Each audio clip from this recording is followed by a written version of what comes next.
I got the biggest smile on my face this morning because I got a message about 4 days ago. I sent out a message because I got to see this absolute legend on Instagram. He was talking with another legend, Keith Bullock, and I saw him and I reached out right away.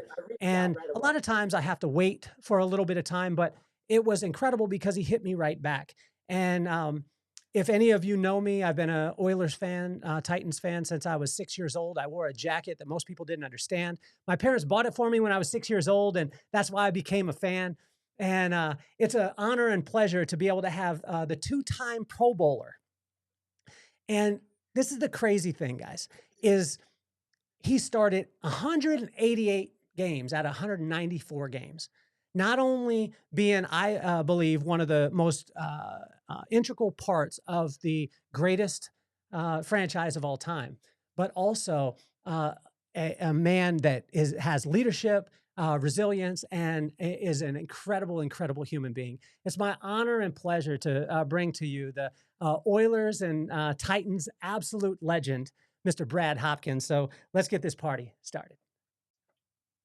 Yeah, and this the vibe that raised us, made us, saved us. Love so strong that the hard times praised us. From base life roots to the freeway nights, we turn small grooves into launch pad flights. Yeah, this the vibe that raised us, made us, saved us. Love so strong that the hard times praised us. From base life roots to the freeway nights, we turn small rooms into launch pad flights. We begun surfing waves too low, made our own rules everywhere we go. Held tight to the truth that our parents declared. Anything is possible, the love stayed there. Now Rob's daughter ballin' on the end scene, Olay scene. Will's kids live dreams we never could have seen. This the vibe that raised us, made us, saved us. Love so strong that the hard times praised us. From base life roots to the freeway nights, we turn small rooms into launchpad flights. Oh, let me bring that in. So you were feeling that one then, Brad? Hell yeah, that's nice. I like there that. We go. Is that there we you go. on the track? Hey, take me to a date. I'm going to give you a date, and I want you to take me there. January 16th, 1994. It's 1994. That would have been my second year in the league. No, actually, it was the end of the season. It was your. I finished my rookie season in 1993, and I just probably looked at all the dust, from the year before. That might even been us getting bounced out of the playoffs by Joe Montana's Kansas City Chiefs was right there, just listening to you talk about your Oiler, fandom from when you were 6 years old. Yeah. I didn't even have an appreciation for the franchise and for what it meant to so many different people in that community until I actually, got to Houston. I wasn't an Oilers fan, didn't know any of the players that would ultimately end up being my mentors and my peers. So the Oil Derrick, I thought, was probably the least intimidating logo of all of the NFL logos. I'm even wondering, why? Okay, Texas, I get it. You guys got a lot of oil. Slap that on a helmet, and that's what we're calling ourselves? But then when you start understanding exactly what Love You Blue meant to so many people, and Kelly, that even carries itself even to Nashville, where the logo change here of the Tennessee Titans does have some acknowledgement of those colors of the Love You Blue era, So I was underappreciating exactly the history of our franchise until I actually became a part of it. Well, when I was saying the January 16th, 1994, number one, it's your rookie season. Number two, you start 11 games, which is massive for a rookie. It's the end of an era at that time, because that was when, what was it? It was a 28-20 Chiefs ended up, we were, I'm going to say we a lot during this time. But Brad, we were up 10, and then, they erased that lead, but it was the end of an era in the fact that the Oilers moved on from Warren, which I didn't think that they should have, and the NFL should have invested in him earlier because he would own every single record. But they moved on from something that was just before its time, because when you look at the offenses of today, it's basically what you guys were doing with the run and shoot, as far as the high-powered offenses, things like that. How was that for you, adjusting to coming in, in your rookie season to one of the most high-powered offenses that has ever been? I really don't think that I was on many people's radar going into my senior year. Um, and I really didn't become noticed by teams like Houston until the Senior Bowl. Um, so it really wasn't in my plan to be in Houston. I had no idea of the offense they ran, the personnel that was running it, coaches. I just wasn't familiar. So to get drafted to a team that was running an offense that I never even heard of, as far as the run and shoot, me being from a traditional pro style offense at Illinois, I mean, it was a huge adjustment. But I think that, not bragging or anything, but it was my athleticism running that offense that I think made them interested in me being the replacement for Don Maggs, who was the left tackle at the time that went to Denver through free agency. Um, so it was actually terrifying and kind of exciting at the same time, Kelly. You know what I mean? It's like, I don't know really much what's going on. I'm excited to be here, because it's the entering in of a new era for me. Honestly speaking, I really didn't plan on playing professional sports long. I guess I really wasn't thinking that much of myself being an offensive lineman in National Football League, given the fact that, I moved from tight end to tackle in college, so it just kind of shows you that, I really wasn't planning on being a left tackle, and certainly not for a dozen or so years, just making the adjustments as they came, you know what I mean? Just learning on the fly. That was me for a better part of the very beginning of my professional career, especially in 1993 heading into 94. Well, at the tackle position, one of the most important positions I think, in the whole game, and especially protecting. And you protected I think, two of the greatest quarterbacks of all time. In Warren Moon, and then moving on to Steve McNair. When you look at the similarities and differences in their games, what did you see from your side as far as those two players? Yeah, I mean, they're actually two completely different quarterbacks. Um, One had the accuracy of being able to hit a net off of a goalpost. You know what I mean? And I'm not saying that Steve didn't have accuracy, but Warren, I mean, he threw the prettiest spiral you've ever seen. And his accuracy in the pocket and his ability to read defenses, that is what qualified him to be a record holder even to this day in a couple of different leagues. You know what I mean? The Canadian Football League, let alone the National Football League. And then Steve, I've never met a tougher football player, regardless of position.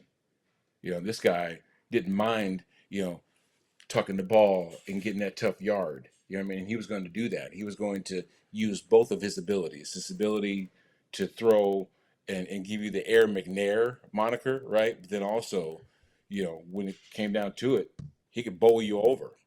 Both of them were relatively big dudes. Steve was a little bit bigger. But the way that he carried himself as a football player first, quarterback second, that's what I really loved about him, because his commitment to just, getting us the tough yard and being accountable to us, through rain, sleet, hail, whatever, this guy was going to be there. And so two different guys, two different styles, obviously run and shoot. What they then created for Steve was more of the pro style offense, where we featured a tight end. We did some 12 personnel, which is two tight ends, if you're not familiar. But just the evolution of our offense from Warren Moon style, where this pocket was constantly rolling, where you might have 4 or 5 receivers, out just running routes, and a single back behind us, and Lorenzo White or Gary Brown. It was completely different, and lent to who these two were as quarterbacks. Well, also too, what I was thinking about is, with you had to deal with some of the most treacherous defenses on the planet. I mean, obviously, when you were with the Oilers, we had the rivalry more with the Steelers, and then with the Titans, then it became more of the Ravens. But also too, when I was talking January 16th, you were dealing with someone who a lot of people nowadays, people who were around during that time, knew about this guy, but the newer kids don't understand the power of a Derek Thomas. And so you were across the line. Now, obviously, that during that season, did we beat them 20-0 or 30-0 earlier in the season, I believe? During the But season. take me to Derek Thomas, the impact, because that type of player, again, was before his time, but you were dealing with him in your rookie season. Yeah. For me, I was perfectly built to block a Derek Thomas. I wasn't always effective, but when you got a speed rusher with that kind of capability, you got to be able to get out of your stance and be able to do some things. So my athleticism is one things that at least gave me a chance. His experience, his ability, and ultimately ended up getting me a couple times, which you would expect. Um, but just being a smart player with him for a guy that could do so many different things. I mean, he could take off and run full speed up field, and if you did something wrong in your technique, he was going to reverse course and then make a fool of you. You know what I mean? And that's what he did so many times. His bend, his flexibility. He wasn't the strongest guy, which meant if I can get hands on him, I had more of a chance. He wasn't like, a Reggie White or one of these big defensive ends that, could actually go down inside and play, you know what I mean? At a defensive technique, defensive tackle technique. He was, even shorter than I was. So it did give me a little bit of confidence to know that I wouldn't get blown off the field, but I did give up a sack in that game in the divisional round to Derek Thomas, which, you know, he baptized a lot of cats, you know what I mean? So for me to be facing him twice in my rookie season, there was something to be said about that. I think Neil Anderson was on the other, or Neil Smith was on the opposite side of him, rushing from the left end. And that was a completely different animal. You know what I mean? Someone with long arms, huge chest, you know what I mean? Very strong in the way that he played. Great run defender, that kind of guy. To where with Derek, you couldn't just block him once. You had to block him for the entirety of the play because he wasn't going to stop. He had the kind of ability to, even if you ran him by the quarterback, um, if your quarterback didn't get rid of the ball, he's going to come back the other direction and see if he couldn't get a sack in that way. So, he taught me a lot though, Kelly. I mean, going through the battles with him and going through the battles with Bruce Smith and players of that ilk, it really taught me a lot about my game, but also that I could compete at this level with guys like that. And that was in my very first year. So when did you transition from tight end to tackle? Was it your first year in college or second or? Yeah, it was my first year in college. I actually was super undisciplined. I got my scholarship in recruiting at the tight end position. There were a lot of coaches that thought, I was going to be catching touchdowns for their program. But I got so big, Kelly, from my senior year to my freshman year in college, and big in not a good way, to where it just made sense for me at 275 pounds when I'd been recruited at 245 pounds to move to left tackle and use some of that athleticism that I used as a tight end and also a basketball player to reinvent myself. And I wasn't one of those guys that was, stubborn and like, well, I'm going to play tight end. I want to do this and that. It's just a way for me to get on the field. And as a matter of fact, I remember when they moved me to tight end, I called my dad that afternoon after practice. I said, Dad, they moved me to tackle. And he's like, well, how do you feel about that? I'm like, I don't have any thought either way. It was just what they were asking me to do. And so moving to tackle, while it wasn't in the plan, it was just something I had to adjust to, like so much I had to adjust to in my career. What do you think contributed to the discipline part? Because when I look at when we look at your pro career, 13 years, 194 games, you start 188 of them. That's only 6 games that you don't start in a 13-year career. This is ridiculous. Like that's discipline. When I look at your whole entire career, discipline, discipline, discipline.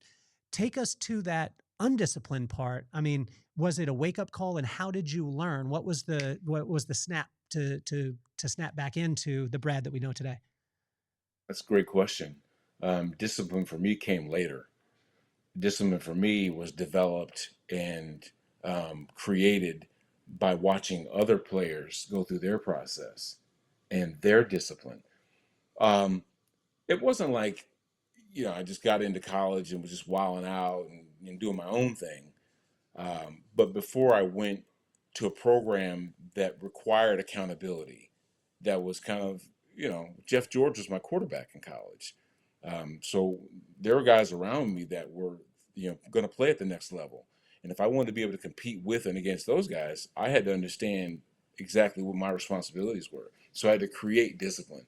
But I was just kind of going off of my God-given talent. You know what I mean? I really wasn't even pursuing a football career. I wanted to be a basketball player. And that's where my focus was in high school. I was more credentialed and had more accolades playing basketball than I did football, by far. But my height at 6'5" wasn't something, especially at 270 pounds, wasn't something that NBA teams were looking for. I was not Zion Williamson by any stretch. But I just used my ability as a basketball player to transition being a guy with the ball in his hand to someone that was just blocking people from getting to the quarterback. So I just treated football like I did basketball. And that was my mindset, going in, was just, hey, this guy's trying to get to the basket. He's trying to score a layup or a dunk, which in football terms is a sack, right? But for me, I'm just playing it mirroring the guy that was across from me and using my quickness and my leverage to be able to stay on top of things. But the discipline didn't come until I started realizing, hey, these guys lift weights. Hey, they actually are doing cardio to be in shape. These guys are doing so many different things before the game starts to prepare themselves that I better start learning what they're doing or I won't be around long. So that's where the motivation came from. Charles Barkley talks about a pivotal time, a paradigm shift for him in his career when he was with the Sixers. And, he wasn't playing as much as he wanted to play. And then Moses Malone had him up to his room, had a conversation. I don't know if you know the conversation, but it was a pretty notable one where he basically, Moses Malone just told him, hey, you're fat. And if you stay fat, then you're not going to play. You're not going to play. And he said it was the hardest thing to hear, but it was the thing that really shifted the paradigm for him. Was there a paradigm shift for you when you had maybe a veteran player or another mentor when you got to the league that kind of helped you around, or something maybe that you saw a situation or a play that kind of helped to shift a paradigm to put you into, to become the elite player that you were? I didn't need to have that come to Jesus moment that Moses and Charles had. I'm an innate people pleaser, Kelly. And the last thing I wanted to do was be a liability in anything that we were doing. So mine was to be accountable. Mine was to, if you give me a responsibility, especially one as important as being the left tackle, I'm going to do it the best I can, because I got people watching me. I never wanted anyone to look at me and say, you're not trying or you're not giving your best. I watched Draymond Green just yesterday on a clip, calling out players that he was actually, going against, in practice, and was like, how am I beating you in a sprint? You're not giving that effort. How is this guy that's been in the league for 13 years beating you in a sprint? Why is he giving more effort? Because they want it. He said, you're not going to outwork me. He said, because my desire to win is incredible. And that is a skill. And when he said that, I was like, wow, I never really thought about that. Like, think about the skills that we develop in doing what we're doing, right? Some people have just more God-given ability. But when you're talking about just the want to and the desire, that's in here. And everybody's got one. Everybody's got a heart. And hopefully your mind will connect with your heart to be able to direct that passion, to be able to do great things. But in essence, coming full circle, I just didn't want to be somebody that looked at and said, you're the reason why we didn't get where we were going. Wow. I never wanted to be that person when you turn on the film and say, your effort was it was poor, so why are you here? You never had to ask me why I was there. Why I was there was because I wanted to be recognized in my peer group as one of the best doing what I'm doing. I didn't have to be the best. I just had to be saying, I just wanted people to say, hey, that Brad Hopkins, he was all right. You know what I mean? Instead of being compared to some of the best guys that ever played that position. I really didn't care about all that. So Draymond Green, when you mentioned his name, actually one of my favorite players. I'm a huge Warriors fan too. There's sometimes complaints about him, about his style, but then my retort to that is he's a throwback player. And if you put him back in 1985, 1986, or in the early 90s, he fits in that era. Like he plays in that era. He's a throwback player. Like he plays physical. He plays the game at 6'7". He plays like he's 7 foot tall. Who do you see in the league right now that's that type of throwback player that could deal with the type of things that you had to deal with? Because today's NFL is a little bit different as far as the quarterbacks are protected at a different realm. We all know my best friend is a huge Chiefs fan, and he calls me every single time that Patty Mahomes does some magic. But the things that he would do where he would fake stepping out of bounds and then go, or he gets touched out of bounds and they Yeah. get 15 yards. That didn't happen for Warren. That didn't happen for Steve. Who do you see as a throwback player right now that could play at that time? I think Josh Allen's a throwback. Yeah. Josh Allen is essentially a tight end playing quarterback, Kelly. Think about it. He is as dangerous with the ball in his hands past the line of scrimmage as anybody that he's throwing to, and that's just a fact. Then also throw in the capability of dissecting a defense. Um, I think what I go back to when you're asking this question is the physicality that we played with. Who could play when we played? When there was no such thing as a illegal hit on an unsuspecting player, whatever it's called. You got dialed up. You got dialed up, and that was part of the reason why we went to the game. Was to see those crazy hits, right? But Josh, to me, could have played when we played. Um, I'm not saying that players nowadays aren't tough. They're just designed different. I think that they're designed for the long haul versus us that were just you did it for as long as you could, and then when your body was done, it's time to go do something else. But nowadays, I think with the money that's involved, um, players and actually the league itself are trying to extend the life of a player, not only for financial reasons, because having Patrick Mahomes, having Josh Allen, having Lamar Jackson, having these players on the field, that's what drives ticket sales. That's what puts butts in the stands. And they won't come see you if that guy's in street clothes or is continuing to go inside the blue tent. I mean, that's not what they're honking for. So they got down and said, hey, we need to make this game safer and create the kind of connection between the fan base and the players that we're actually housing that keep them coming back and want their kids to come back and their kids' kids to come back. And so it doesn't do him any good to have a guy be able to get concussed and next thing you know his career's over. You know what I mean? So, but going back to the original question, I think that Josh is the guy that fits that bill. Ben Roethlisberger was the guy that fits that bill. Of course, the kind of quarterback that and I'm speaking of players with stature because the smaller guys nowadays, the Tua Tagovailoas, the Kyler Murrays, the Bryce Youngs. If the league didn't have certain rules in place, I don't know if their careers would have been as long as some of these bigger body people. You know what I mean? So it does put more emphasis on protection. It does put more emphasis on I guess, the ability for a team to protect the most coveted asset, which is the quarterback. That's what makes pass blocking. That's what makes offensive linemen so important is their ability to keep the pocket's integrity, to develop a run game, to all these things because the game is won up front in the trenches. And that's the least watched position, the least watched spot on the field because as fans, we tend to watch the ball. But if it doesn't get done up front, then you just see a bunch of collapse. You just see a bunch of failure. And at the end of the day, that's the part that I was a part of. So I look at players that kind of remind me of that era. Like, could you play this tough, violent sport consistently? Can you stay healthy? Because at the end of the day, I can run a 4.240. I can throw up 225 50 times. But if I've got hamstrings, if I've got concussions, if I've got, you know, things that, are limiting my physical ability to be able to do the sport, you're only as good as your health. And that's what became, I think, to the forefront of what most of teams are dealing with nowadays. So I grew up with a guy, and I don't know if you know his name, but a guy named Eric Strickland. And Eric Strickland was Mr. Football, Mr. Baseball, Mr. Basketball in the same year in Nebraska, coming out of Nebraska. He got drafted in the MLB. He got drafted in the NFL, and he went as a free agent in the NBA, but he chose the NBA because of the collective bargaining agreement. So he came in '96 and he was a defensive specialist, played against Shaq and he played for the Dallas Mavericks and played for the Celtics. But our discussion was, we were talking about injuries, right? And we're seeing so many different injuries, whether it be soccer from little kids or, football or whatever. We're seeing a lot of MCLs, ACLs, we're seeing ankles, we're seeing all these things.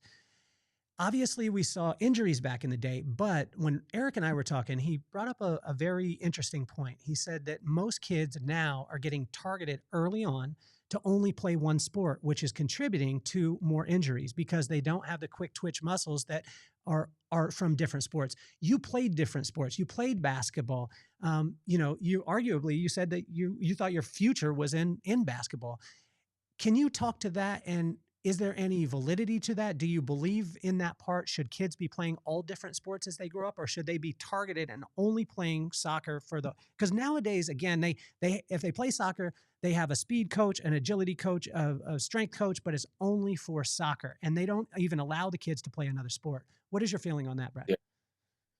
Well, I think that most teams even acknowledge the point that you're making by doing things different than just like when I came into the league, we had the traditional weight room workout, you know what I mean? Free weights and just get in there and lift, and of course you ran after practice and things of that nature. But when you're looking at yoga and Pilates and stretching, I think what that does is it works different muscle groups than the ones that you're continually using when you're on the football field.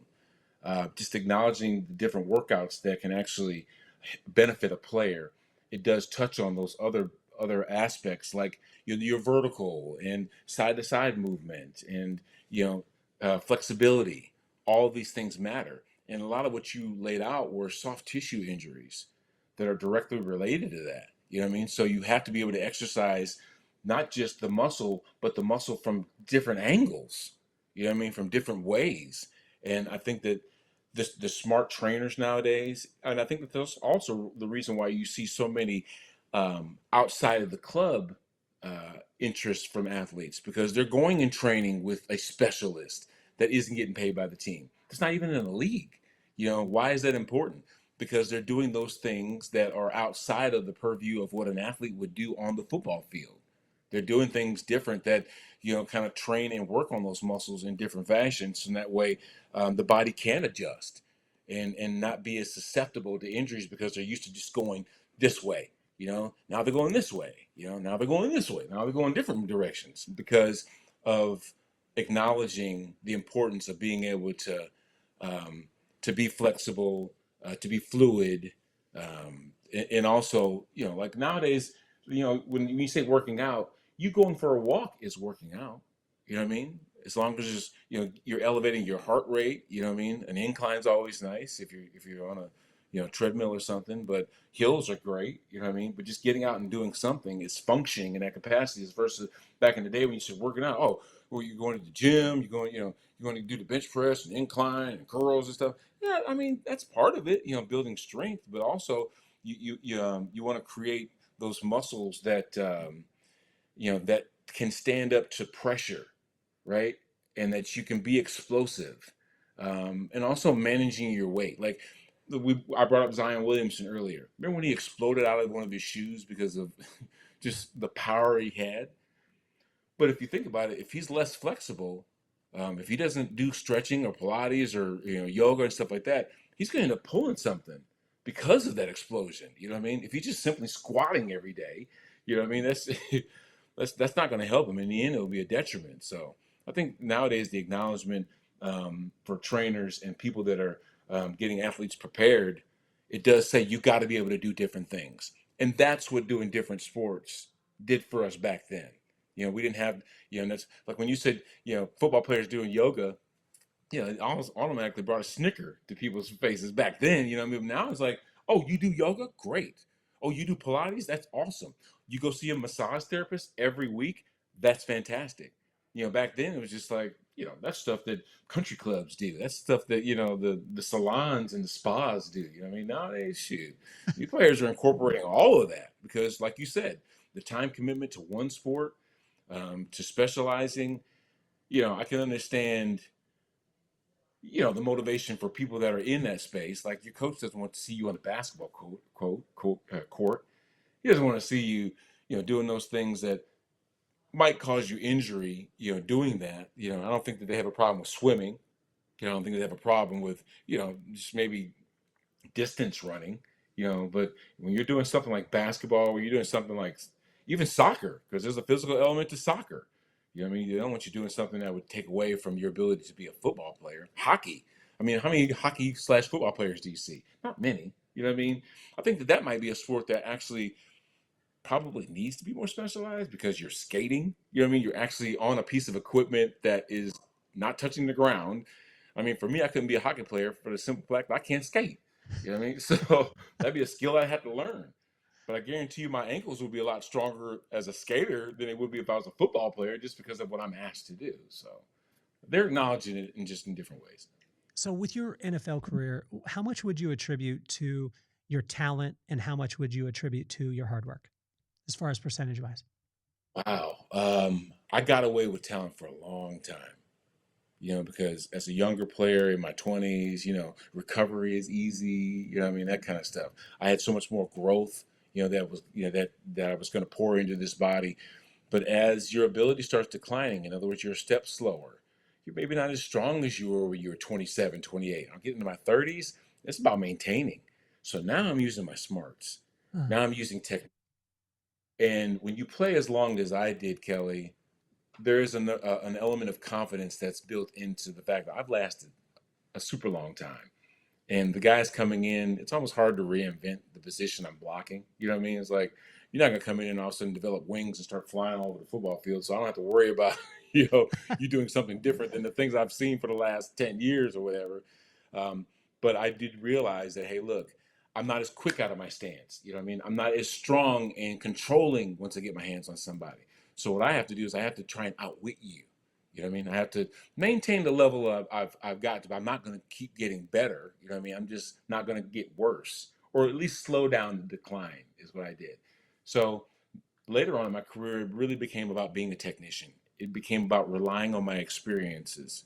It became about identifying the things that I'd seen as a younger player, how I managed them as I got older, and then therefore I had less anxiety about what I was facing. For young players, your eyes are this big. You're like, oh my God, you know what I mean? But when you look at guys that get into their 30s, if you're lucky enough to play that long, they're cool and calm. Why? Because they've seen it all. There's nothing that the guy across from them is doing to scare them, because you've seen so many different versions of that guy. You know what I mean? That you're not too much worried about it. But when you have the least amount of familiarity with what they're doing and who the guys are you're blocking, what your responsibilities are, there's so much thinking that goes into it. Creating that anxiety. But as you get older and you get better at what you do, you worry less.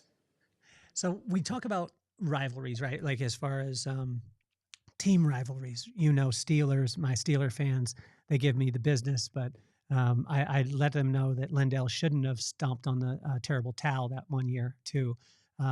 But we talk about those rivalries. We talk about, the Ravens. What about you as personally? Who is your best rival? All right. And that you had that where you mixed it up the most and you had the most fun, or I mean, that way. And then who is a person in your career that you owned, that you knew when you came across from them, Yeah. it was just like, I got you. They knew it, you knew it. And it was just air and opportunity between the two of you. Well, when I first got in the league and we were in the AFC Central with the Steelers and the Browns and the Bengals, you always got geared up to play the Steelers twice a year. And people don't think about that. They don't think about the history of this franchise being connected with the Steelers, because we were Oilers and we were in the same division until they, added another division and they broke us apart. But that was the team that, hey, we had Steelers week, Kelly, literally Steelers week. And it was different. What Steelers week meant for us is that we were going to do things in preparation way more physical than we did during the other teams that we played. And that was for real, because we knew the brand of football that they brought. We knew how they were going to play us. It was going to come down to who is going to sustain that level of play, hitting each other in the mouth, back and forth, back and forth. So that was a team that I really respected, and we got geared up to play. And plus, also, they ran that quirky 3-4 back then. You know what I mean? It was different. They had 4 linebackers on the field versus 4 D linemen, in a regular 4-3. So, it was just an adjustment that you had to make.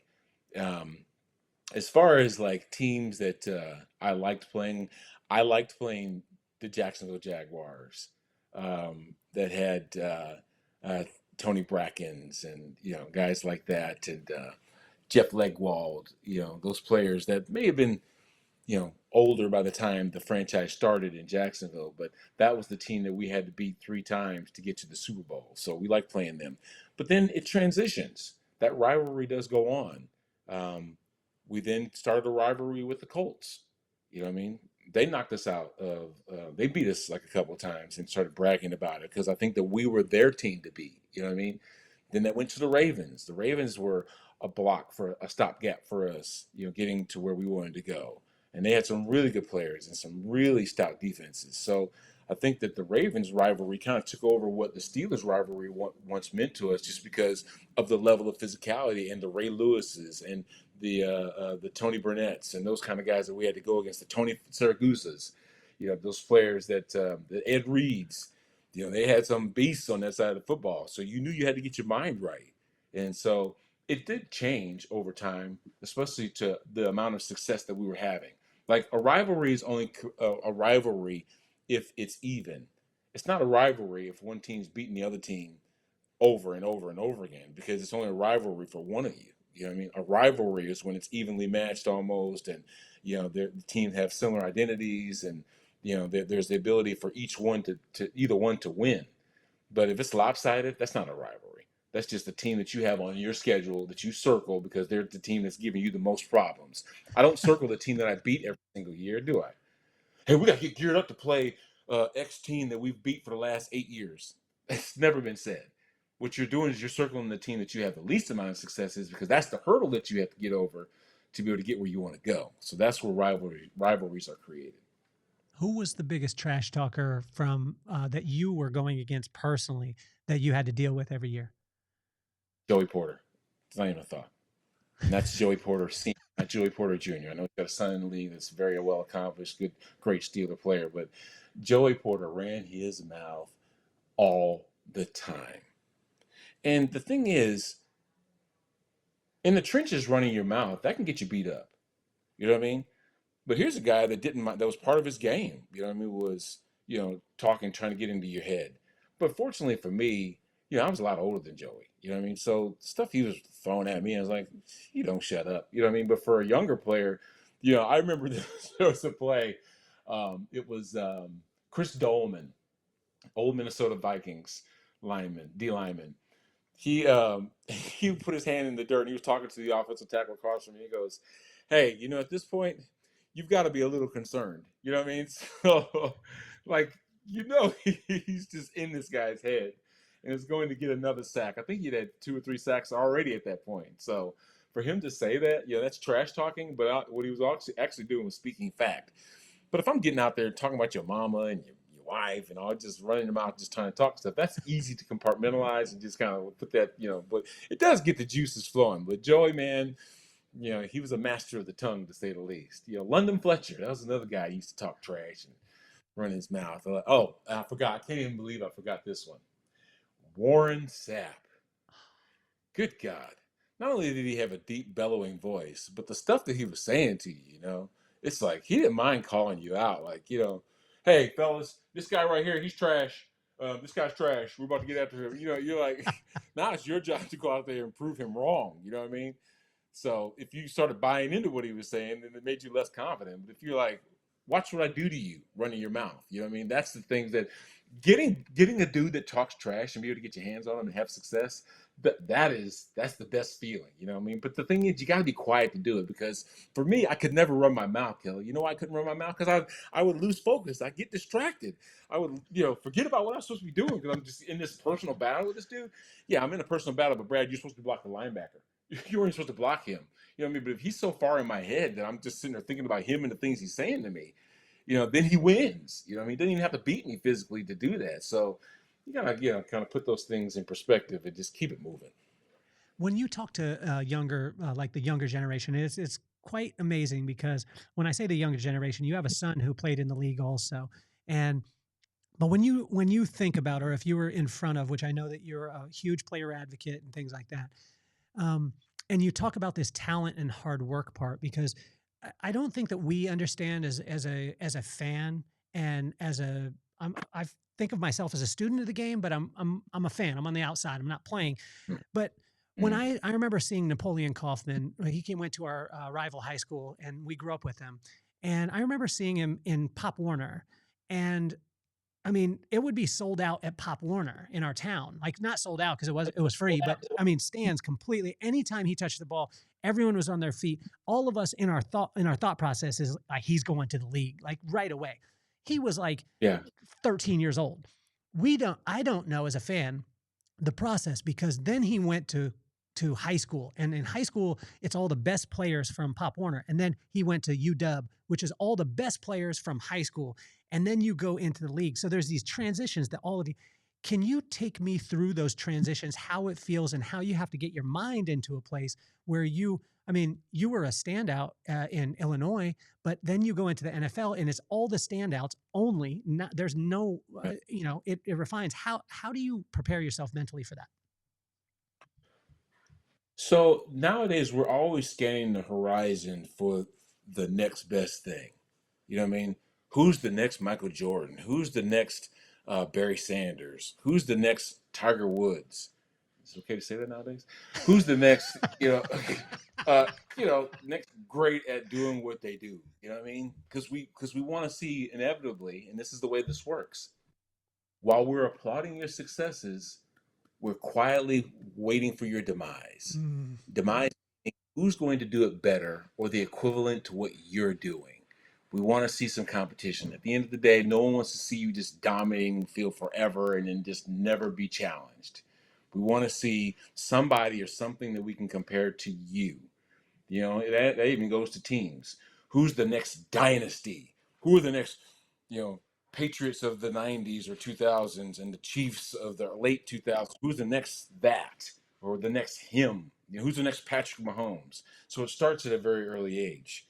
And the thing is, not everybody can do what Napoleon Coughlin did. Not everybody can do what Zion Williamson did, Michael Jordan did.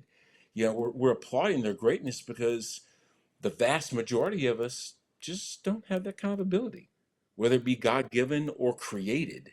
You know what I mean? So, it's difficult to a degree, but it's just part of the process.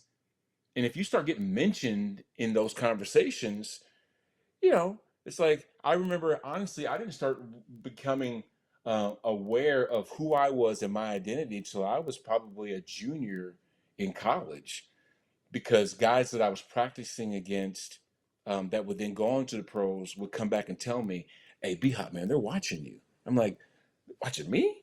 He said, "Yeah, they somebody asked me, a scout asked me about you." And I was like, "Are you serious right now?" So I got a little girl, I'm like, "Are you serious right now? I'm sure." And so you start thinking about yourself differently. You know what I mean? And then I remember going to the Senior Bowl, and like you said, playing against, even in college, the elite of the elite then. You know what I mean? They were all Americans. They were all, captains of the football team, like me. It wasn't like I was going against some slouch, or somebody that didn't have a chance to play in the league. These are dudes that were going to play on Sunday. And when you can compete with those guys and be mentioned like, "Hey, this guy, he did really, really well against great players," that confidence, man, that's the win you need in your sailing. That's what gets you from one point to the other, because it can also work in reverse. And I've seen that happen, where guys thought a lot about himself, a lot about his abilities. There's been a lot of conversation about what his future is going to look like, and he gets at that stage, and it's too fast. They're too big. They're too strong, and ultimately he started questioning his identity, and ultimately just making the decision that, hey, my reality is I can't compete at this level. I mean, think about it. Why wasn't Brian Bosworth a Hall of Famer in the National Football League? You know what I mean? This is a great collegian. There's a ton of guys that had Johnny Manziel had an unbelievable career. Not every Heisman Trophy winner goes to the National Football League and becomes an All-Pro. You were the greatest collegian. They voted you that, but it's not going to guarantee you that at the next stage. And then we got players that were never even mentioned, the Tom Brady's, never even thought of, as far as when they were picked in the draft. The next thing you know, they end up being, the catalyst for a generation of winning at a franchise. So, as much as we like to be able to say we can see these guys and determine what a guy's future is going to look like, you really don't know. We were talking about the throwback, as far as players, but you're an analyst now. I want to talk about that, because the analyst throwback, do you think that it's just that we have more media itself, that there's the comparisons? Because growing up and watching, like in an era where I was watching Magic Johnson, watching Joe Montana, watching Warren Moon, I never heard of a comparison of Warren Moon to anyone. When they were analyzing the game, they weren't saying the whole time Warren Moon's going to be the next. But the challenge that I see media wise, but I want to get your insight because you understand it a lot more than me, is the moment that a guy throws a touchdown, they all crown him. And to your point, they crown him on media. They on ESPN, they're like, oh my gosh, this is the next. And it's almost they set him up so they can knock him off the next week to be able to create the headline that they actually just manufactured. Is that because we have more media, or has that been happening throughout the time and we just didn't know it? Well, first off, I've got to say technology, as I reach for my phone, Yeah. it makes it way easier to capture that kind of content. And that's what the word is nowadays. It's content. And there are so many people in media that are doing it and trying to separate themselves or bring about an identity for what it is that they're covering, that they're throwing so many different things out there for us to be able to consume. So do you remember back in the day, the television was how we consumed our media. Radio was how we consumed our media. Nowadays, I don't know how often people turn on a TV when they've got that same capability on their phone or their laptop or their iPad. I'm sitting here talking to you, and I've got all three of them right here within arm's distance. Now, the television is on, as background, but that's not how I consume my media.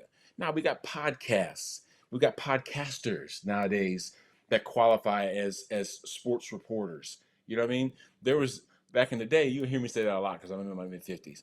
Back in the day, you had your sportscaster on your local news channel was the dude. You know what I mean? He was the guy. And then sure, there was the 4-letter ESPN where you had, this collection of I guess the better media members that were giving us the information nationally. Their coverage you know, um, wasn't isolated to this section of the world or this section of the country or this section of the state or whatever. It was to encompass everything because they were in essence the apex of our media. But nowadays you got so many different groups and factions that are trying to cover different sports and then separate themselves by giving some unique angle, you know what I mean, or even capturing a moment, that would be harder to capture if we didn't have the technology we have nowadays. It's just I think that's part of it. But then also the accessibility of social media to athletes. I can literally. How did you reach me? Instagram. Social media. Yeah. You didn't have my phone number. You don't know where I live, but you accessed me just like fans can do. Now it's up to me as to how much I buy into my socials and engage the people that are actually following me, because there are just as many trolls as there are fans. You know how that works. Oh, yeah. But in essence, the access that we have to the athlete nowadays, how visible we are with our platforms, that also says a lot because, I mean, my son has over 100,000 followers on Instagram, and he doesn't even do Instagram really. You know what I mean? Other than like and repost. He's not somebody that's doing a show like you. He's not coordinating some effort to be a media member, but yet he's got 6,000 six figures of people following. The birth of his son, him getting married. All these other things. That's just a part of life nowadays, and that goes for us celebrities all across the board. You know what I mean? Almost every celebrity has an Instagram account. Almost every celebrity has a Twitter X account, a LinkedIn account, a Facebook account. Now, Facebook may be a little more antiquated, but still, you see what I'm going. I mean, we're not doing MySpace anymore, you know what I mean? But neither are we using Texas Instruments as our computers, which is what my dad first brought into our household back in the day. So it's different and it transforms. And as we see the metaverse starting to take place with the goggles and all this other stuff, and it becoming more immersive, you know what I mean? It's just going to continue to get even worse.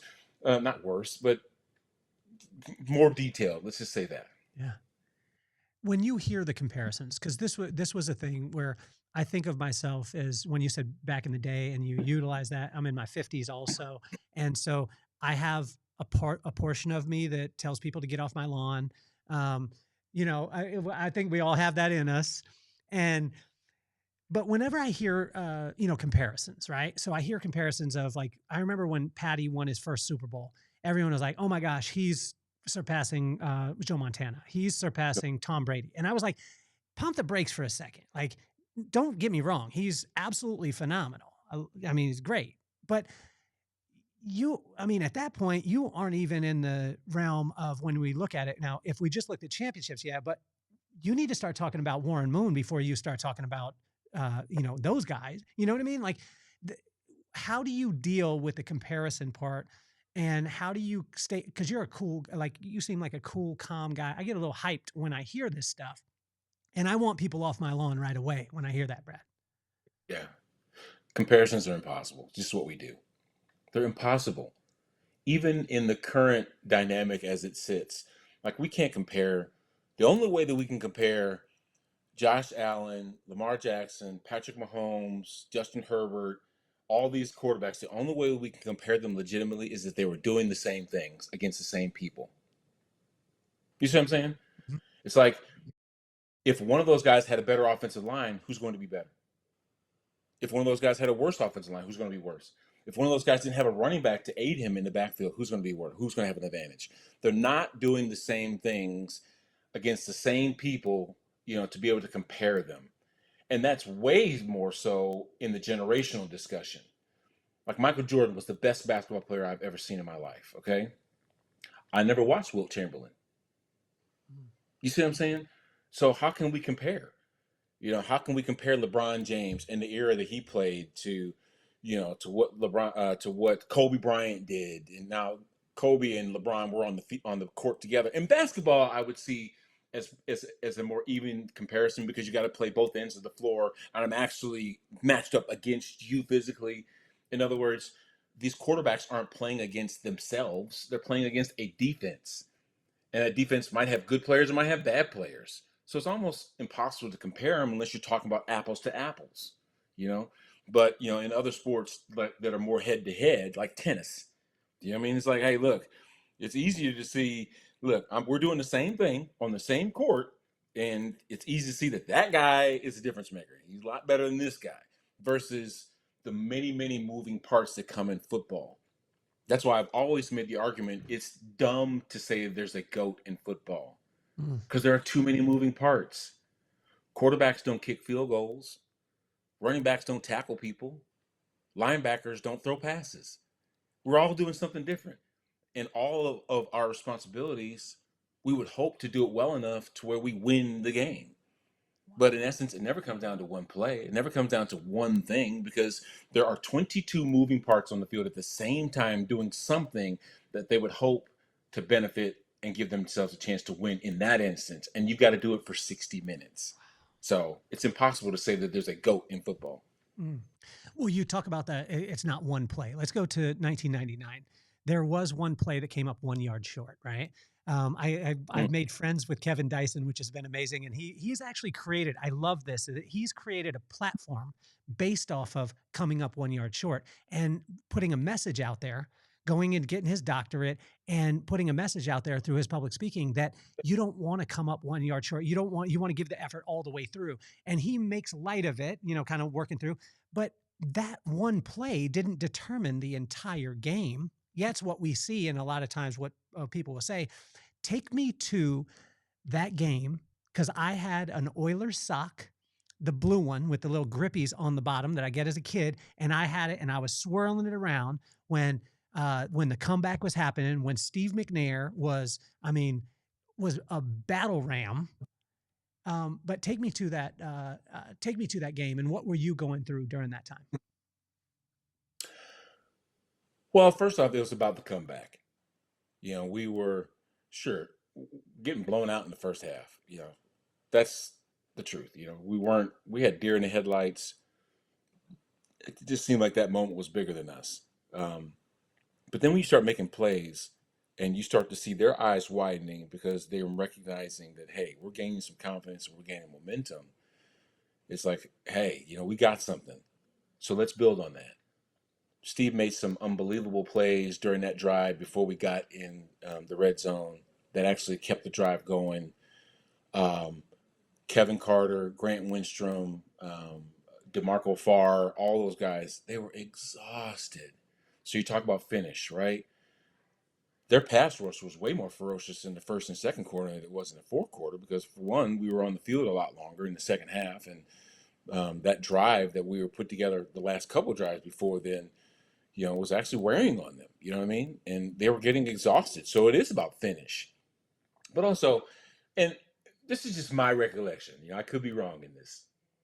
Kevin used finishing as a part of a platform for a reason. That play that he got tackled a yard short, I don't know that he was doing 100% of what he could do to get in the end zone. And that's my perspective. And the only one that can actually truly, truly knows that is him. Now, there was a breakdown in our play design and ultimately an adjustment that Mike Smith made that caused the tackle. There was a player that's supposed to run, I'm not going to say his name. There was a player that's supposed to run a different route, and that would have taken Mike Jones. Mike Jones? Yeah, I think it was Mike Jones. Mike Jones. It would have taken him out of that coverage zone, and therefore it would have been a walk-in for Kevin to score and tie the game up. We wouldn't have won it on that play. We would have just tied the game up, and then maybe taken it to overtime. Who knows what would have happened. But if Kevin, having run that play over and over and over again, suspected that Mike Jones was going to be standing right there after he caught the ball, would he have done something different? I probably think so.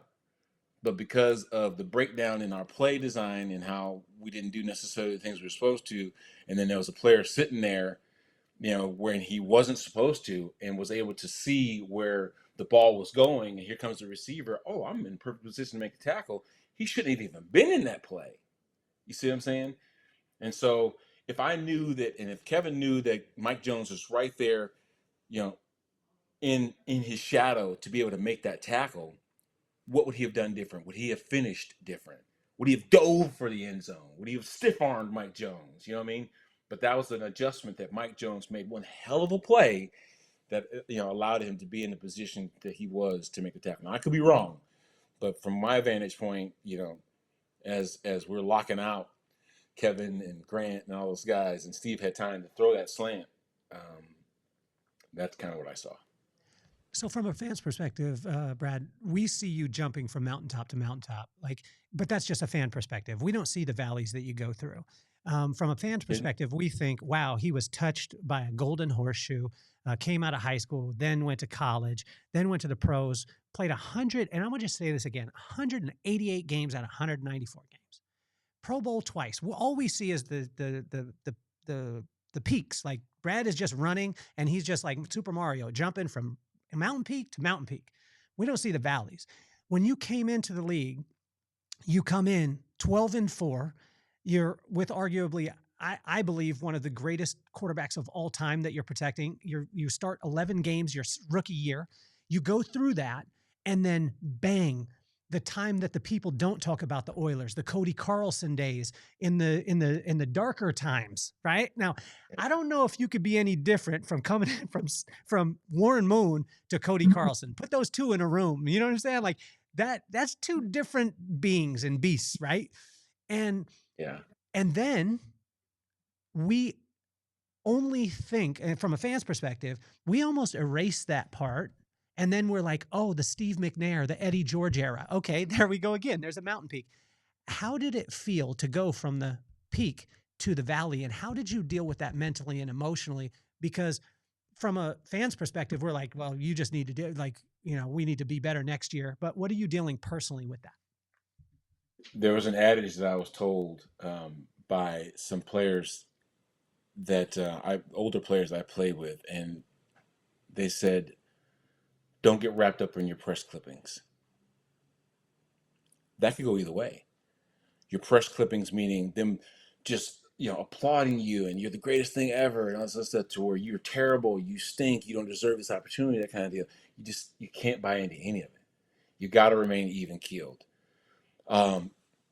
You talked about the peaks and the valleys, right? For a professional, you just have to maintain a level of consistency, because you're going to have those peaks and you're going to have those valleys. And there's no sense in getting wrapped up into either one of those, because that's exhausting going up here and going down here. It's exhausting going up here and going down here. But what level keeps you going is just, maintaining your heart rate, maintaining that same level of consistency. That's how you get through. So when I was told don't read your press clippings, it's like I'm not gonna break my arm, pat myself on the back, but I'm also not going to, bury my chin in my chest because of how sad I feel about what I'm not able to do. You know what I mean? I've got to know that while I'm having this amount of success, I will have those days when there's a struggle. And when I'm having those days of struggle, I know there will come a day when I get out of this and I am going to have better opportunities and better situations. So it's understanding those, just like the stock market. You know, I think the people that play the market the best, they hedge for risk, and they don't just put everything into something that is not going to be consistent and that can just be, and as most cases, gone the next day. You see what I'm saying?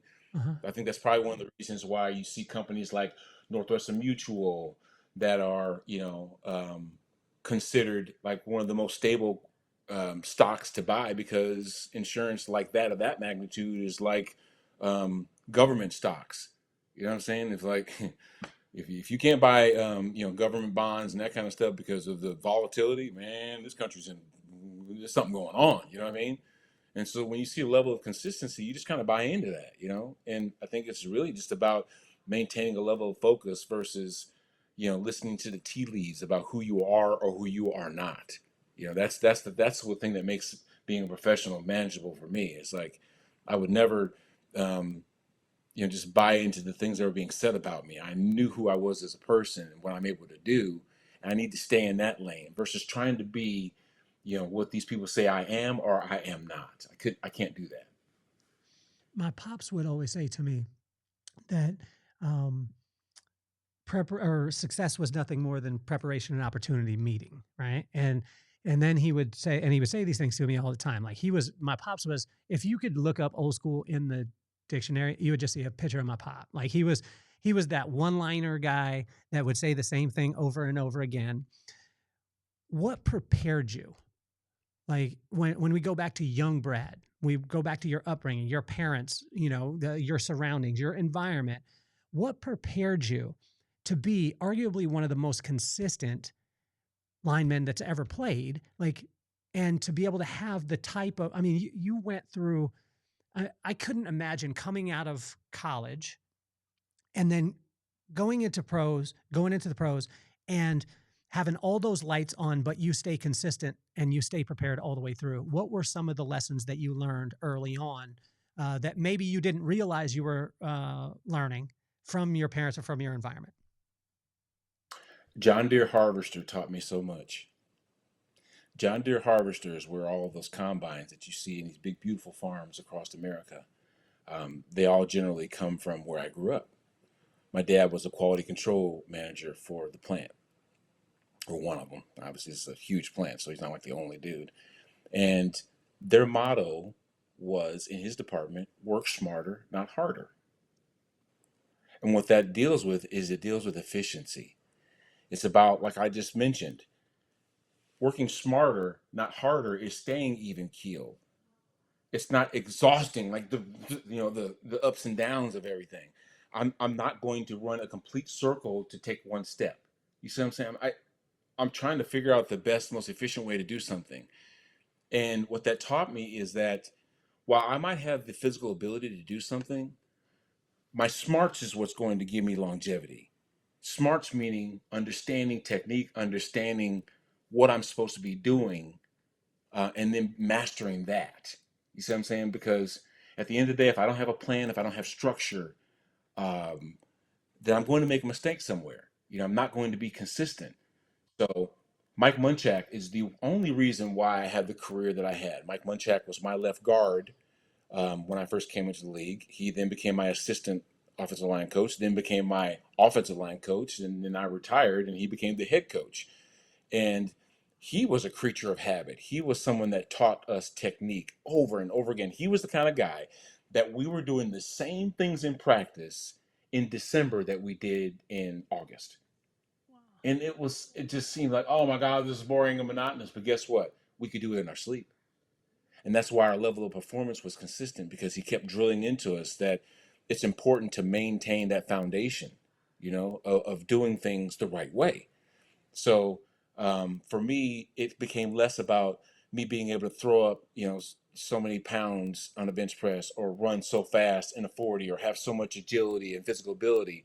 It became, what is this player doing? How do I need to counter that? What is my course of action? And having that implemented for 4.5 seconds every single play for 60 minutes. That's the plan. That's the structure that was created. So it's all about technique. I don't care how great you are, as far as your size and ability and stuff like that. Because at the end of the day, the technician will beat you, because you using your body and not your mind will ultimately be a liability. And that guy mastering what he does and mastering what you do, he will use it against you every single time. And eventually you will lose. So for 3.5 years, Brad, when I first started off the podcast, there was a couple of people. Obviously, I'm a huge Oilers fan. I'm a huge De La Soul fan. But for 3.5 years, for 3.5 years, man, seriously, I sent Eddie at least 3 videos a week for 3.5 years, saying, Eddie, I'd love to have you on the podcast. Well, he finally, after 3.5 years, sent me to his agent. We got him on the podcast, and it was amazing. I didn't even have my studio at the time, but the only time he had available was a specific time, so we got to sit down and be able to talk. It was unbelievable to be able to have the conversation with him. People talk about him when they talk about LaDainian Tomlinson. They talk about like this legend, all this stuff, but they talk less about Lorenzo Neal. They talk less about the tackles and guards that made that happen. People talk about Eddie and the beast that he was. But I believe that without an offensive line, none of those guys have what they have. Now, not to say that they're not talented. They have the thing. You obviously have to have all of them.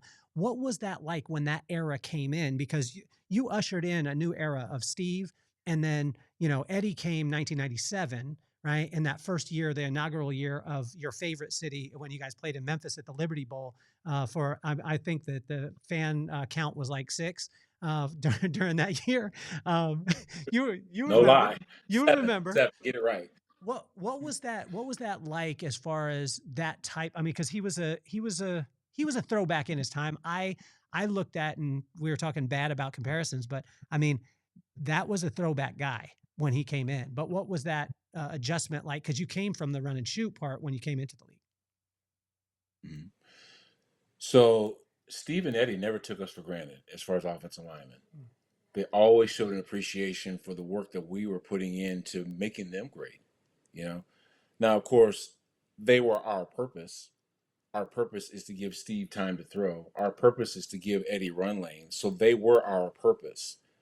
But also them acknowledging the fact that they would not be the players that they were without us. And that was a very symbiotic relationship that we had. Eddie called me 2 days ago about that podcast that you saw, because we talked about in that podcast, Keith and I, so many things that he remembered and were relatable to his career. Oh, I remember that. I remember, this, that, and the third. But what makes Eddie such a unique person is his ability to reinvent himself. Eddie's a theologian, thespian. I mean, I'm sure he knows the Bible, but he's on Broadway. He obviously was a great player in his own right. He's now a head coach, that kind of stuff. Was an actor, did so many different things to reinvent himself, and I think his motivation was always the same. It was just to be the best at what he was doing, and that's a motivation we have for a lot of us. And so for us to play a part in their success, that was important to us, because we know and they know they wouldn't be the players that they were. We wouldn't be the players that we are or were if we didn't have the collective. Goes back to that GOAT conversation, right? Steve and Eddie wouldn't be Steve and Eddie if they weren't for us, and we wouldn't be us if we didn't have Steve and Eddie. So there's a relationship that has to work together like that. for us to all be recognized as doing something in that moment that was great, you know? So when you've got players that are that, what's the word? It's undeniable, their presence, you know what I mean? Even when they step into a room, the energy changes, you know what I mean? That kind of guy. And when they look at you and they give you that tip of the cap, like, I wouldn't have this persona if it weren't for you. Job well done. You know what I mean? And they rewarded us a lot with a lot of cool gifts.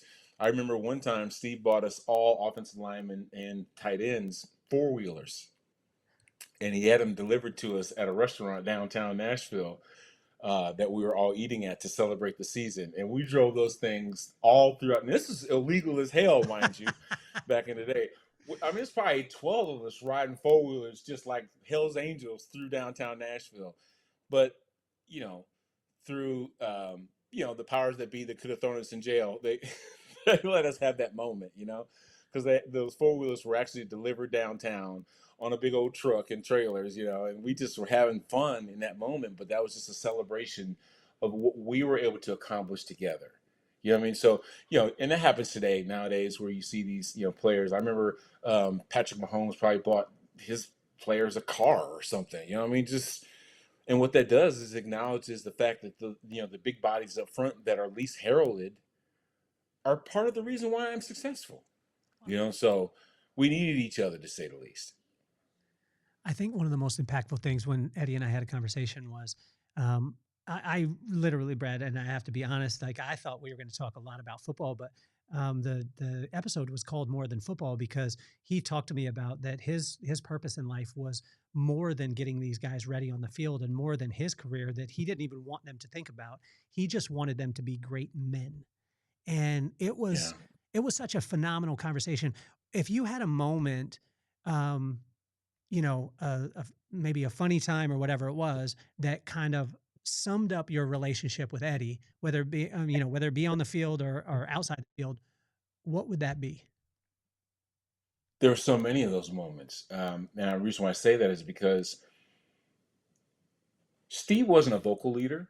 He went out there and showed you by action, creating that, that energy that I talked about. You know what I mean? Like him bowling over a would-be tackler or dropping a dime on Chris Sanders, 50 yards down the field and he running in the end zone. Those are the ways that he led. Steve was our vocal leader. He was the one that got us, got our minds right before the game. We would all, assemble at, some corner of the field before we were set to take it. And he would get our minds right by telling us, gentlemen, we got to play like controlled rage, you know what I mean? And just really inspire you before we all put our hands up and said, 1, 2, 3, win, or whatever we said when we were going out there. So he was our vocal leader. You know what I mean? He was the guy that would say the inspiring things. And that was his job. Not only was his job to run the football, man, the backfield, his job was to, to make sure that we went into each contest with the right mindset, and when he had his mindset, we all had our mindset. And it started with him. So there are many moments where, I will say, in a comical situation, and I just mentioned the fact that Steve wasn't a vocal leader, he had one of the more memorable moments that we had. We were playing in the Meadowlands. We were playing the Giants, and they had just scored a touchdown, I think, just inside of 2 minutes, and it looked like we were going to lose the game. It was ugly weather, just bad situation. And it was during a TV timeout. We were already huddled on the field, and Steve was walking out. I remember him walking to the huddle, He just walked to the huddle because TV timeout, you don't need to be running. And he had his hands inside of his hand warmers. And he had this big smile on his face, Kelly. None of us had a smile on our face. And he stepped into the huddle and looked at all of us to a man. He said, "Why the long faces?" And we all fell out laughing. Like, are you serious right now? Why the long faces, And he proceeded to put together a drive that ultimately ended up putting us in the end zone and we won the game. Mm-hmm. Had he not taken that moment right there to recognize the somberness in that huddle, how our mood had changed and we seemed dejected and not ready for that moment, he brought a moment of levity and said, "Hey, look, why all the long faces?" And with a big smile on his face, we just said, "You know what? You're right, man. let's do this. And that changed our mindset. And that's what actually ended up, letting us steal one from the Giants in Meadowlands. But it was moments like that that are inspiring from within the group. You know what I mean? So I think that stadiums are much like beehives. You know, there's a buzz about them. You know what I mean? There is this energy that's created in a beehive, one to protect the queen. You know what I mean? And the workers do what they do. You know what I mean? But the stadium itself is the buzz of the other bees. You know what I mean? And when they're engaged, when they're excited, when they're passionate, we feed off of that. That's what made situations like, remember a few years ago when COVID was happening and you couldn't go to basketball games and it'd be quiet and it just seemed ominous. You know what I mean? Like when I work out every day, I work out to MMA fights. Some of them go back to, 2012, you know what I mean? All that stuff. I can tell what MMA events were happening during COVID because the trainers and even the announcers are way louder than anybody else because there was no crowd. There was no buzz. There was no energy. So to bring that full circle is that we needed each other. We needed the fans to show up. You know what I mean? And the fans, they needed us to show up. Why would they keep coming if we didn't? You know what I mean? So we needed each other. And then that's why I always reference the stadium as the beehive meaning, the energy and the buzz that's created around an event like a game. We play off of each other. I think the fan doesn't realize the different things that you have to deal with as a professional athlete. Like we think, okay, well, if you're my favorite team and you're on my favorite team, every Sunday you should just show up and you should give your max effort every single time and we win, or that's the guy sitting on the, recliner yelling at the TV. But we don't understand sometimes some of the things that you go through, whether it be emotionally or that you're exposed to. And Eddie told me about a story where I asked him about Charlie Murphy, right? You remember Charlie Murphy?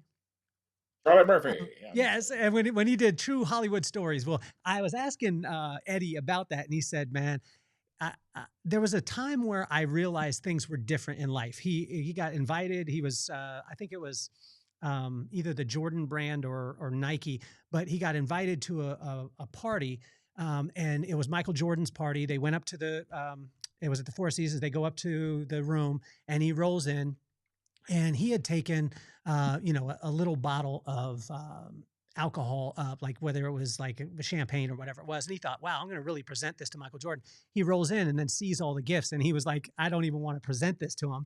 And then he said he rolled in and it was Charles, was it Charles Smith played for the Knicks? Was it Charles? Charles Oakley. He said Charles Oakley. Yeah, Charles Oakley is cooking in the kitchen. Michael Jordan, Jay-Z, Beyonce, all these people are playing poker and they start throwing money out on the table. And he said, Kelly, there must have been over $1 million in cash that they're playing cards with. And he said, I realized that I was in a different world.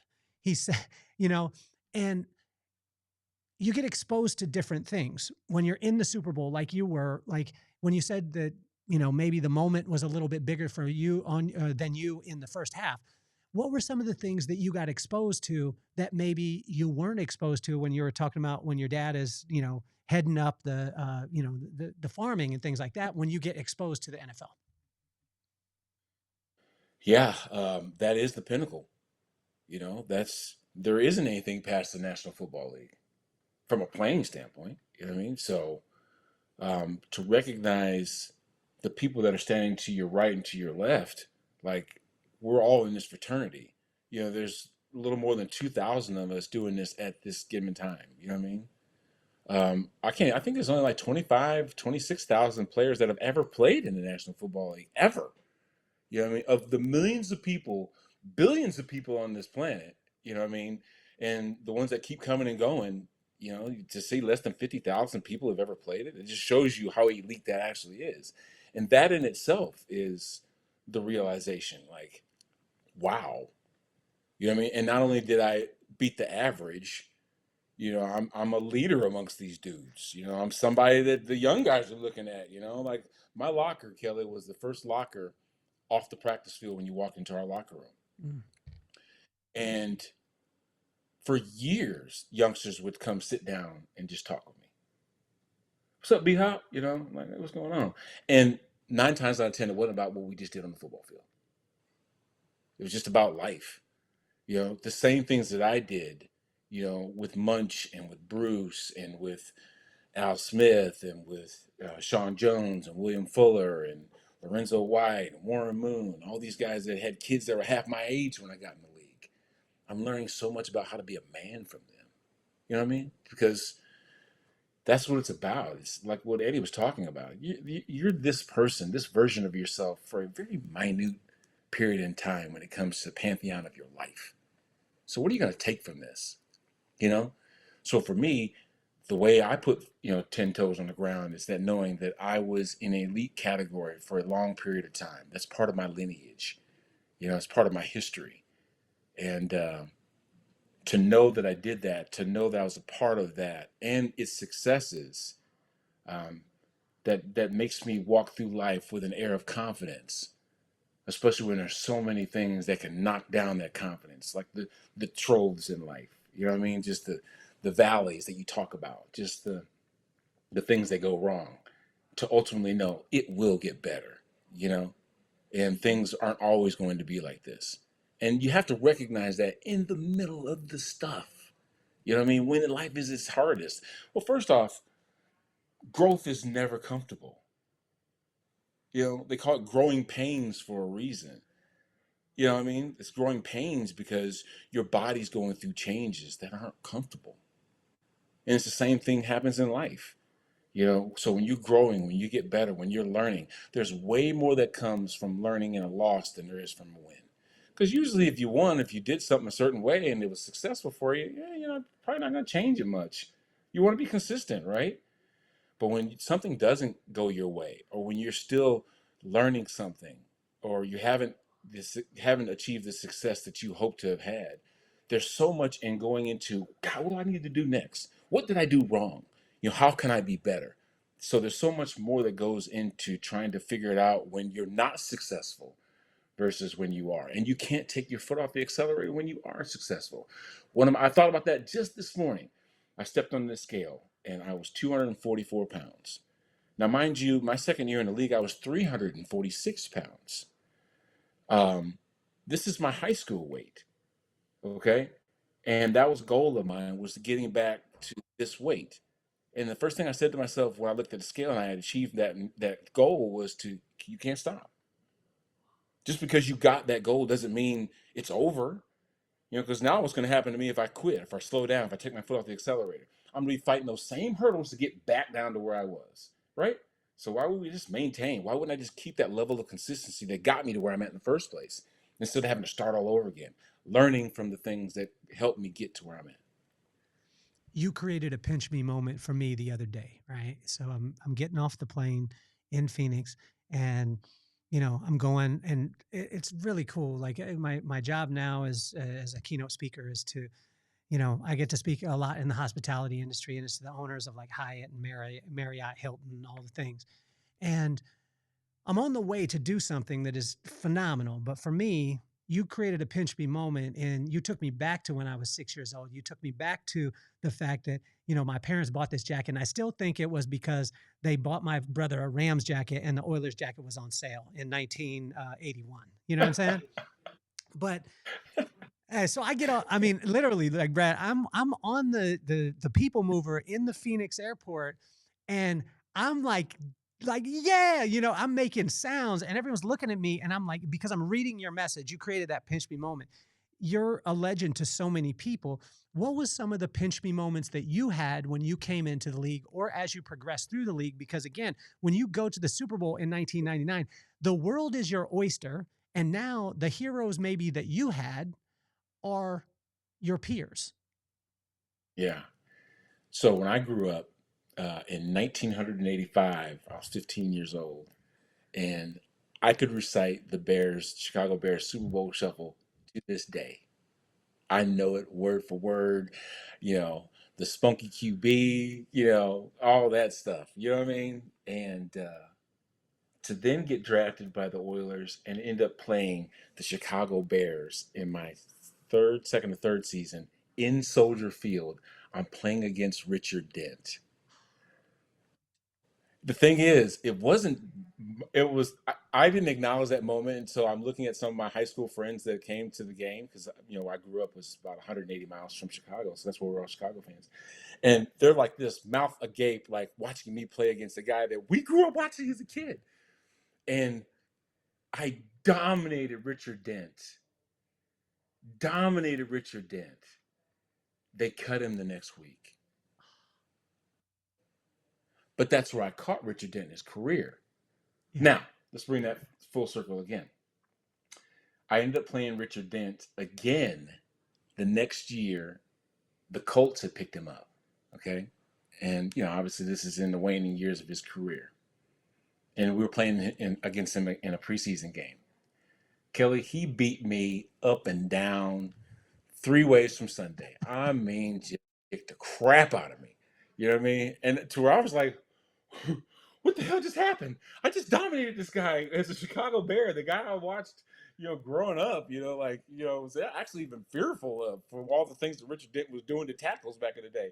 I think it was that fear that got my mind right. Like, boy, this is Richard Dent. You better come out here and play the best you can.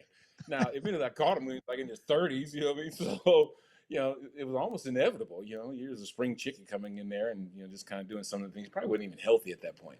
But for him to then show me who the real Richard Dent was, the guy I was fearful of the year before, just beat the crap out of me next year, that was, like a for real moment. But that was my pinch me moment when I left that field and we had beat the Bears in Soldier Field. I was playing against, like somebody I watched when I was a kid. I did break my arm reaching back there, patting myself, you know what I mean? So, yeah, but that was a moment there. And, I think another moment was Jackie Slater. You mentioned the Rams, right? Jackie Slater came up to me and he said, I'm a big fan of your work. I really hadn't even been playing that long. I think he just was, he was in, I think, St. Louis at the time when the Rams were in St. Louis. And so Champaign is just, a couple hours away. So he probably was aware of, me being an All-American, blah, blah, blah. So for him to tell me, this is Jackie Slater, mind you, for him to tell me, man, I'm a fan of your work, I'm like, oh, God, Jackie Slater knows who I am. Same thing for Anthony Munoz. He did the same thing. I was at the Senior Bowl. And when I shook this man's hand, when he was there with the scouts, actually, I met him at the Combine.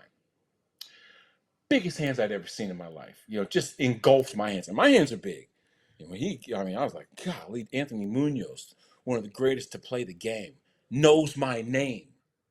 Those are those moments that you talked about when they're talking about a pile of money on, with Beyonce and all these other people, and I might have to call Balderdash on what he's talking about. I don't think Jay-Z and Beyonce were together when Eddie was playing, and so, I get it. It might be, I might be off on the Beyonce part, but I know that Jay-Z was there. I know Michael Jordan was there.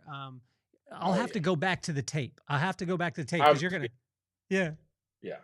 But the point being, my moment was when somebody that I acknowledge as being just, walking this far above the ground, you know what I mean? And for them to know who I even was, that put a little, the corner of my mouth like, that's not bad. Like, hey, Dad, Anthony Munoz knows my name, right? You're like, oh, wow, that's cool.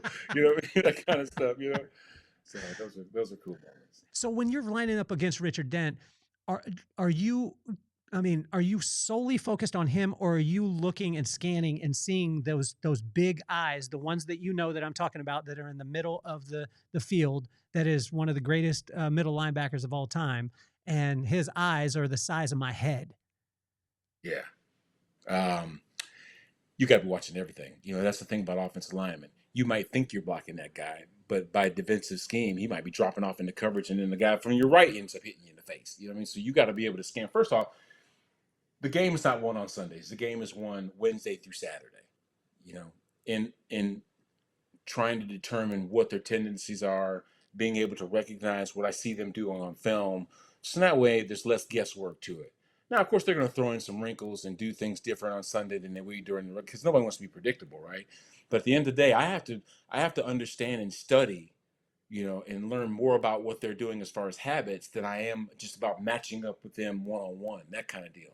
Because I got to understand where he's lining up by position. That means they're going to do this. where he's, his hands are positioned. That means he's going to do that, by him just, even the calls that they make. Sure, some of them may be dummy calls, but there's a foundation to what they're doing and communicating. And I have to be able to understand that code. You know what I mean? So in that way, it's not so foreign to me. I do have an understanding of what they're doing. So it's never just about me and Richard. It's about me in that front seven, or how many should it could be safeties down out of the secondary and staying at the line of scrimmage. There'll be so many different things that they're doing, to break it up and to cause confusion. There's just not going to be a guy that's lined up straight across from you in your job, like in high school, block that guy. You know what I mean? No, you don't know who you're blocking one to half the time. You know what I mean? So that's that's an element of learning too, that sometimes people just can't adjust to. You know what I mean? You might have all this great physical ability, but if you don't learn the nuances of the game and how to best prepare yourself during the week, it's going to be a short career that you have there. And that happens all too often. I mean, how many times do we see even, quarterbacks who are supposed to be the smartest guy on the field get out there and look lost because of what defenses are doing to take advantage of a guy with little experience, right? So, it was never about just me and Richard. It was about me and his teammates as well, because they run stunts, where, they got, TEs and ETs, and you got backer blitzes, you got, fire zones. I'm using a bunch of terminology, for those that are just kind of the casual fan. This is this crap I gotta know, you know what I mean? So, you got to be as much a student of the game as you are, and actually a piece of the game. My pops and I were driving in a 1963 Impala that I still have today, and I was in 11th grade when he bought it for me. It was 87,000 miles on it when he bought it for me, and now it has 113,000. So I'm the second owner of it. He bought it for me for $1,400. We're driving in Memphis, and he turns to me and he said, "Boy," that's how he talked to me. He said, "Boy, life is a relay race, and I'll run it as far as I can and as fast as I can, and I'm gonna pass the baton to you, and that's when you got to go to the next level." I just met a kid named Steven, and he's about 27 years old. We had a conversation. It was at the conference. It's called ByTech for all those hospitality people, which you need to come and speak at. I want to have you come, which would be amazing. But I was talking with him, and he was just very intelligent, very respectful, on fire and passionate about what he was doing. Well, come to find out, his dad founded the Great Wolf Lodge, and he took it. He ended up taking it public, and then they sold it off, and he had a non-compete, and they're going back into that water park space. Well, I got to send a message to Eric Lund. So Stephen Lund's the kid. I got to send a message to Eric Lund, the dad, this morning on LinkedIn, and tell him the greatest compliment you can ever get as a dad is that your son is intelligent, that your son is respectful, that your son is a light. Like, that's the greatest compliment you could ever get. Your Super Bowl championship and victory came in a different package. And I don't know. I mean, I don't know that it did, but how amazing was that for you? Because it came again in a different package, in an untraditional way. But can you take me there and how you felt during that time? So for my son Bryson to walk in my footsteps, not literally, because we didn't even play the same position, but the same career path early in life, and to have the success that he had in a way short period of time that I never had, because I never won a Super Bowl. That was great, but it really wasn't about winning the Super Bowl. It was really about him being able to navigate that crazy period of time of being a professional athlete, because that's hard. It's so hard. And to see him do that, that to me gave me, a lot of like, that's cool. But he's one of 3 children I have. Okay. My younger son, Colin, who was a year younger than Bryson, he wasn't, blessed to be 6'5", 6'6" like Bryson. He wanted to be a baseball player. Tried his hand at the pros, got a couple of invites to camps. It just wasn't in the cards for him. The way I view Colin, he is a way better man than I ever will be. And that's me saying it about my son. So there were some things that he overcame, with me being his dad, and overcame because I had a lot of pitfalls and I made a lot of mistakes in life. And for him to be a way better version of me, that is, wow, what it's all about. And my daughter to be confident to walk in her own footsteps. There's only one national champion in college in my household. It's not me. It's not Bryson. It's not Colin. It's my daughter Gentry. She danced at the University of Tennessee and has a ring to show her national championship, going down to compete in Orlando against all the other great programs, LSU, Penn State, USC, all these other schools. And I'm a dance dad through and through. And to see her have the the wherewithal, the stick-to-itiveness, the concentration, the focus, the athleticism, all that ability to be who she is as a person, and now is happy, healthy, and doing her walk in life. When you see your offspring doing the things that they're passionate about and having success doing it, that's my job is done. You know what I mean? Now, I don't think my job will ever be done, as far as being a dad, because I'll never stop being a dad. But I don't need to be as near involved with them as adults as they were as kids, right? But during their developing years, when they were watching me be a person, they were learning from my mistakes, and they were learning from the things that I would teach them on how to do things, and how to treat people, how to communicate, how to have confidence in yourself, how to walk on this planet. And that's why I do what I did. Like, I could have been so many different things when I left the game, Kelly. I could have been, but the important thing to me was being present. It was being there for my kids, especially when they needed me most, so, hopefully the impression I left for them, being their father, and they've had great parenting. Their mother was a great example of pouring into them. My wife is another example, of someone that poured into them. They had a tremendous support group that's full of family, and that's what insulated them from, making mistakes, because of the love that we all have for our group. That's their grandparents. That's their, cousins. That's their, the people that we still are closely associated with today, because that's what makes us Hopkinses. You know what I mean? So, that to me makes, sure, the NFL and, being All-American, all this stuff, that's great. But it pales in comparison to, raising three people that, have found a way to make it through this crazy world. An old proverb says that a man will be tested by his praise. And it hit me strong because I thought, well, everyone will always say, you'll find out who the person is when the chips are down and things like that. But this was flipping it around. When you actually got what it is that you set out to get, that's when then you're susceptible. That's when the shiny things, that's when sometimes the guards or the defenses can come down. Like you said, you get on the scale at 245. Sometimes people will be like, I want to reward myself by going and getting a burger and some ice cream. Does that make sense?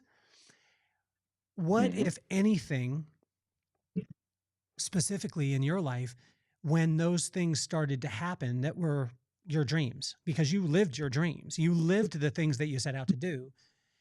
Sometimes our blade gets dull a little bit and we allow things to come in to our lives. Did that happen with you? Yeah. Kind of in reverse.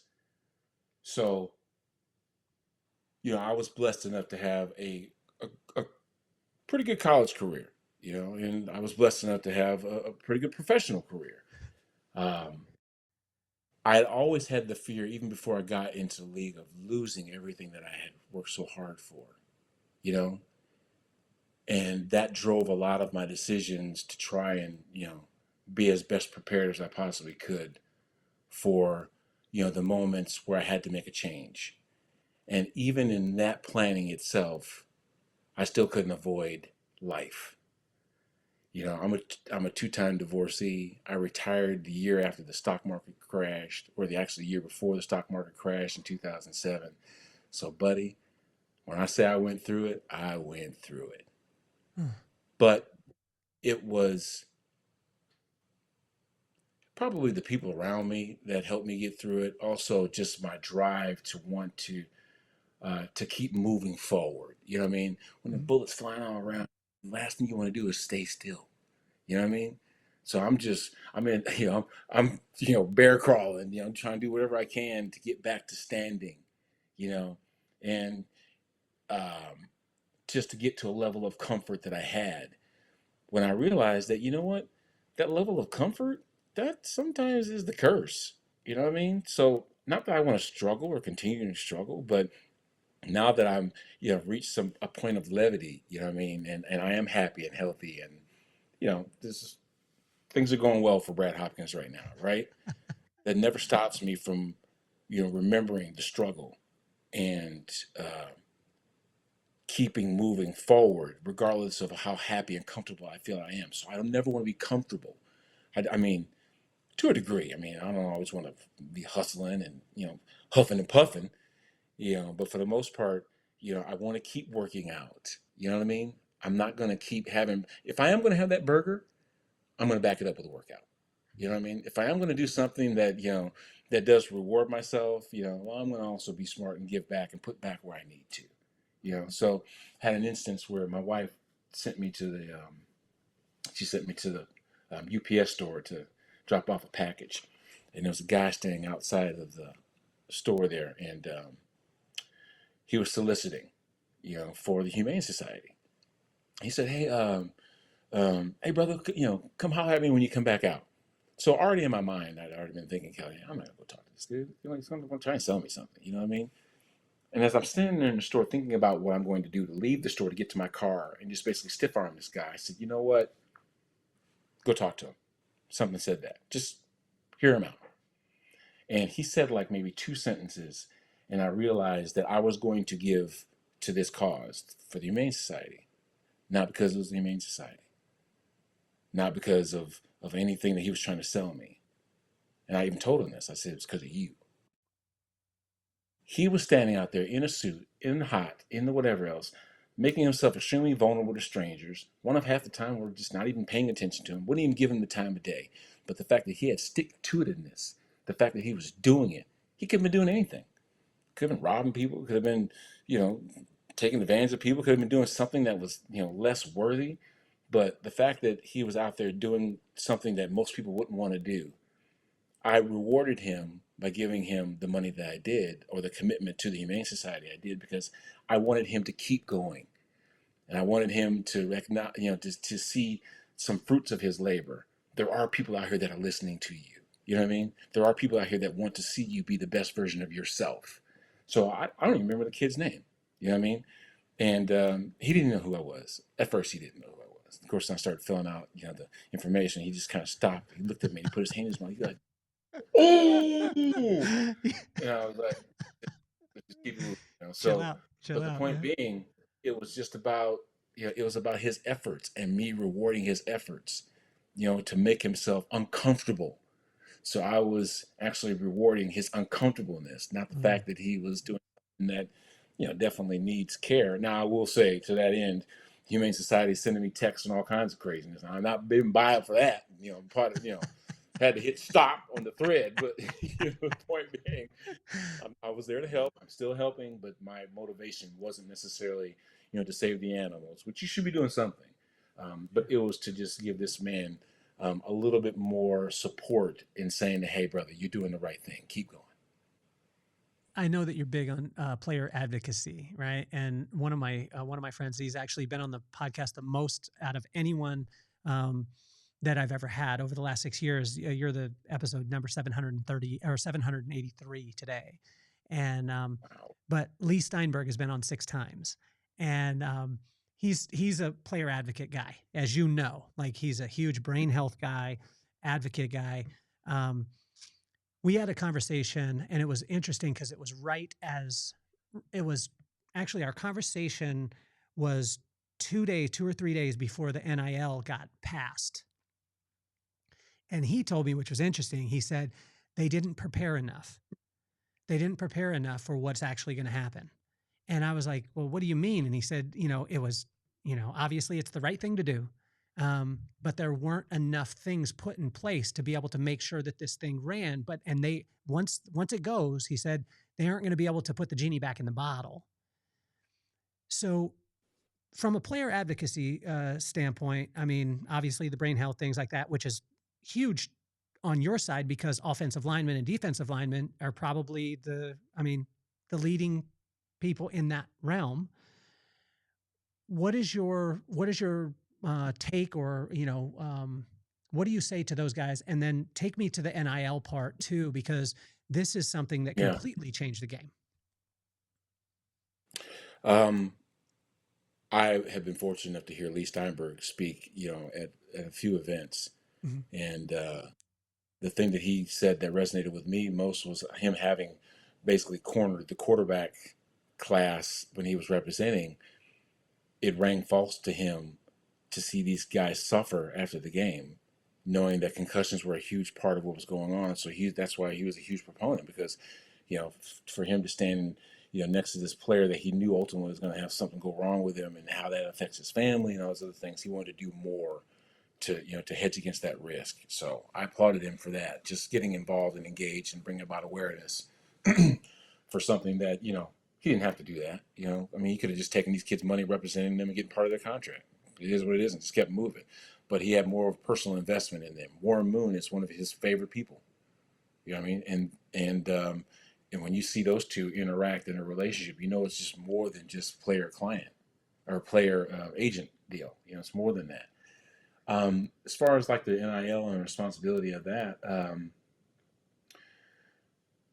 it's almost like you take a kid and you say, hey, look, I need you to go to the store and I need you to give me a loaf of bread. Here's $1 million.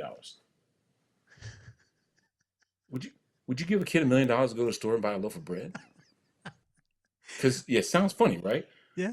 On the way to the store, especially if it's, unless you expected him to bring back every bit of what you gave, like the change, bring back. I don't know about you, but when my mom and dad sent me to the store, they never saw change. Never saw change. That went into my pocket. You know what I mean? That was the tax I was charging. Well, how much was this bread? I gave you $20. You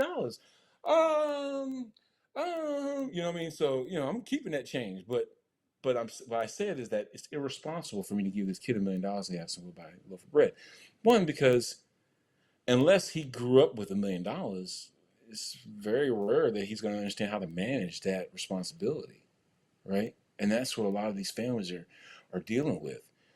It became well aware to me that these kids in college, that their name, image, and likeness was being taken advantage of, which it was, because they weren't being able to partake in the billion-dollar industry that was paying coaches,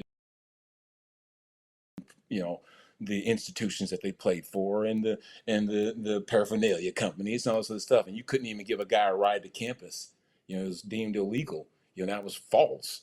But there has to be responsibility and training and teaching these kids the right thing, and implications of their decisions as far as spending and saving for taxes and all this other stuff. So when he's talking about they weren't ready because there wasn't enough education for not only players but for families to prepare them for this. And I said that I became aware of it when, my son's scholarship check when he was playing at Purdue was like 4 times more than I ever got, when I was in college. And that a lot of that money that these kids were getting, even in a scholarship check then before NIL, was going home to these parents, to, a lot of times a single parent, that was raising siblings, that was in an underserved community. And that became a necessity. That became a revenue stream, So now when you look at kids, I remember watching an interview from the big right tackle from Miami. I can't remember what his name was. And they were talking about how he gives back to his community as far as, Thanksgiving dinners and providing gifts for kids at Christmas and this and that, because he understood what it was like to struggle. And he also understood what it was like for those families that didn't have much. Well, imagine you're the kid that's cursed with making it. Now, everybody that hopes to help you have you solved their problems by pouring money into it because they know you got it. So in essence, it's teaching or trying to teach kids the things to do with money. They always throw that old percentage in you. You know, I don't know, 75% of the players that go into the NFL will file for bankruptcy. 75% of people that win the lottery also do the same thing. Mm. There's a reason why they're playing the lotto, because they don't have it. How many rich people do you know play the lotto? Kind of greedy, isn't it? You know what I mean? Why would they? But you're not going to see my dollar except for my wife. She loves playing the lotto. But the thing is, though, even her, she's not going to spend, for the $100 million, the $200 million. We'll get like $900 million. Almost $1 billion. And she's like, "Look, I'd be dumb not to, try and." So it's got to reach a certain level before it peaks her interest, right? But just for the most part, just a description of what life is like handling money to that degree. You know what I mean? And creating avenues for them to be able to be successful, and also making money with your body, Kelly, is such a short period of time, and you got to be able to take advantage of it. You know what I mean? And for me, I was blessed enough to have made so much money when I played that I could afford the mistakes I made trying to be an entrepreneur. Mm. And that was very limited in itself. I just didn't have to just, pull the pin and throw and lob a grenade into all that I was, because I was at that point. But, I made so many mistakes, and so many unfortunate situations that happened. I've had trucking companies. I tried to open restaurants, car dealerships. I've worked in private equity, sold insurance. I'm doing all these things. And would I have done all those things just on a whim? No, I did all those things because the one that I was doing before that didn't work. You see what I'm saying? So, teaching kids the process, teaching kids the responsible way to do things, and also being able to stiff arm those emotional discussions that you have with people you care about what's best for them and what's best for you. Look, I would love to give you this money. Let's talk about a payment plan on how you're going to give it back to me. Well, we grew up together. We talking about payment plan. I mean, I don't. It's like it comes at a cost, bro. You know what I mean? It's like, I can give you this $25,000 to, start a business or whatever you're gonna do. But what's the plan to give me back the $25,000? $33,150. I know that amount because that's the only amount of money that was ever returned to me that I lent to somebody. And only one person's done it. And I've given millions to people that are in my circle, and some people I didn't even know. Because that I felt was my calling. You know what I mean? It's like, God blesses me with, fortune or something. I'd be dumb to be greedy and not pay it forward. You know what I mean? That's probably part of the reason also that I gave that kid some money outside the UPS store, because I could. Because there was many situations where brother, and I remember in 2007, I know it sounds like rich people problems, right? I had a, one of those new H2 Hummers, right? Yeah. Put on some off-roading tires and this and that and third, Buddy, when gas prices hit the roof, much like they are today, and it was costing me hundreds of dollars to fill that gas tank, and I was doing it twice a week, I gotta get rid of this damn truck. Because the money wasn't what, that was, when I bought the damn thing, I was cool, everything great. You know what I mean? And, I can fill this tank up, but when stuff started hitting the fan and it became ridiculously unaffordable to keep this truck because of my income had been changed at that point, you got to make changes, man, and that was part of it. Not everyone should be an entrepreneur, and because but it's sexy today, right? And it's like, Yeah. if a person has a discipline, they work in that discipline. It's very and you talked about the phones, right? You see this thing in front of you, and you see the media, and you see the social, and you see all the stuff, and it's like, you need to be an entrepreneur, never work for anybody. And it's like, some people need to work for somebody. Like, not everyone should be an entrepreneur. What's some of the, like, if you had like the top 3 lessons that you learned as an entrepreneur to help someone to pump the brakes and have a discernment muscle before they go out there and say, I was successful in this, my hubris tells me Yeah. that I'm going to be successful in everything? Well, first off, if you don't have a plan going into entrepreneurs, like what you want to do to be an entrepreneur, it makes it harder. And a lot of us don't have a plan because we've been so focused on that version of ourselves being athletes, right? We just, you just kind of take advantage of an opportunity as it presents itself. But that doesn't make you qualified to be that, that entrepreneur. Now, let's just say, like, here's a player example. It's an entrepreneur, but not to. Okay, Aaron Kenny always going to be a firefighter. He was one of our former tight ends. He is the chief of fire. He's the chief fire chief right now. We knew Aaron was going to be a fire chief when he was playing. We knew that that's what he was going to do when he left the game, because that's how passionate he was about the next version of himself. So he already had a plan. He knew what he was going to do. That made it easier. But what about guys like me? I wasn't passionate about any one thing in specific to be an entrepreneur. So, I had a million opportunities that were presented to me to do certain things, none of which I was qualified to do. Right. So I'm just hopefully just tying into what these guys know, and hopefully they're successful at my investment, for me to be able to reap the benefit. Well, hell, 8 times out of 10, it didn't work. You know what I mean? So you lose in that instance, but I think it's important, and why people have that entrepreneurial mindset as athletes is because, like, for me, I've been laid off from jobs left and right. I didn't have control over my destiny in that instance, or my fate, because sometimes it was the numbers, sometimes it was the money I was making, sometimes it was just differences of philosophy, and makes them have to pivot from what you thought might be the long term. So I wanted to have control of my own destiny, because the scariest thing for me in life was leaving the football field at 35 years old and having no other job experience other than blocking people. It's terrifying.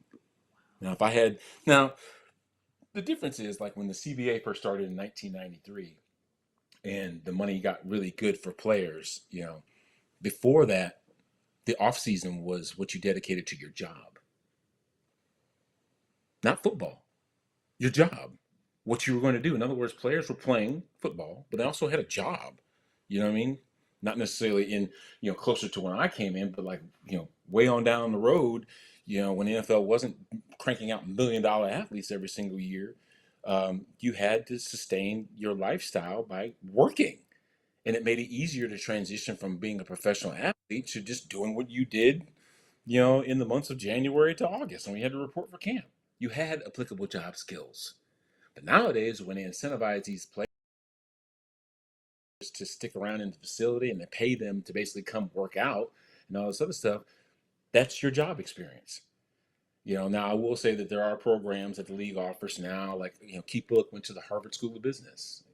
They're doing all these things to allow you an avenue to reinvent yourself. But that wasn't always the case. That wasn't the popular thing. But I would have much rather have left the game with some sort of job knowledge about, what my days in life was going to be. Just something that, when the money's that good and they're saying, hey, look, if you just come to, organized team activities and working out on a regular basis, you can make what you would be making salary at that job. Kind of makes sense, but you're not thinking about when that day is done, when they tap you on the shoulder and say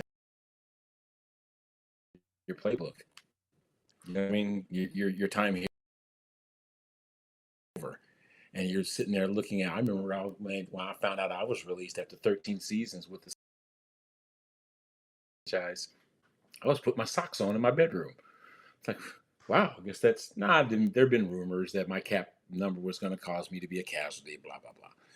But in essence, from there, I had to start thinking about what is tomorrow going to look like, and that is the most terrifying thing. Ask yourself, well, what do I want to do tomorrow? Like, what do I want to do the next day? What do I want to do the day after that? Without having a plan or a course of action or how I was going to reinvent myself. So that's what I would, task any player with. Is it's great, man, to be in this sphere of being a professional athlete, the elite, category, confidence that's built from all that and this and the third, but you're going to be reduced to a very entry level situation when you're the most vulnerable you've been since going into the league, when those days are done. So as best you can prepare yourself for that moment, man, I would advise you to get with people that are doing what you want to do. intern, learn the steps, processes, learn how to be a professional, learn the discipline that it takes to be that next version. Because, like I said, well, the average of people that play into the league is 2 years. You know what I mean? 2 years and a pantheon of life expectancy. So what are you going to be doing for the next 40? You know what I mean? When do you want retirement to be an option, Yeah. if there's ever such a thing? So these are things to think about, and it can be daunting. Most underrated Titan or Oiler. I'm going to throw out mine. I don't think we talk about Javon Curse enough. As far as, defensive prowess, who he was. I don't think that people speak about him as much as what they should, because I think he's incredible. From your standpoint, because you saw it from a whole different perspective, who was someone who didn't get the shine that you saw on the field that was that guy? Even through as a teammate, as a worker that brought his lunch pail, went to work every day. Yeah, there's a lot. There's the Rodney Thomas's, rest his soul. He was Eddie's predecessor, out of A&M. Approached the game like he was in the military. You know what I mean? Just unbelievable guy. Oh man, let me think. Well, guys like Aaron Kinney, guys like there's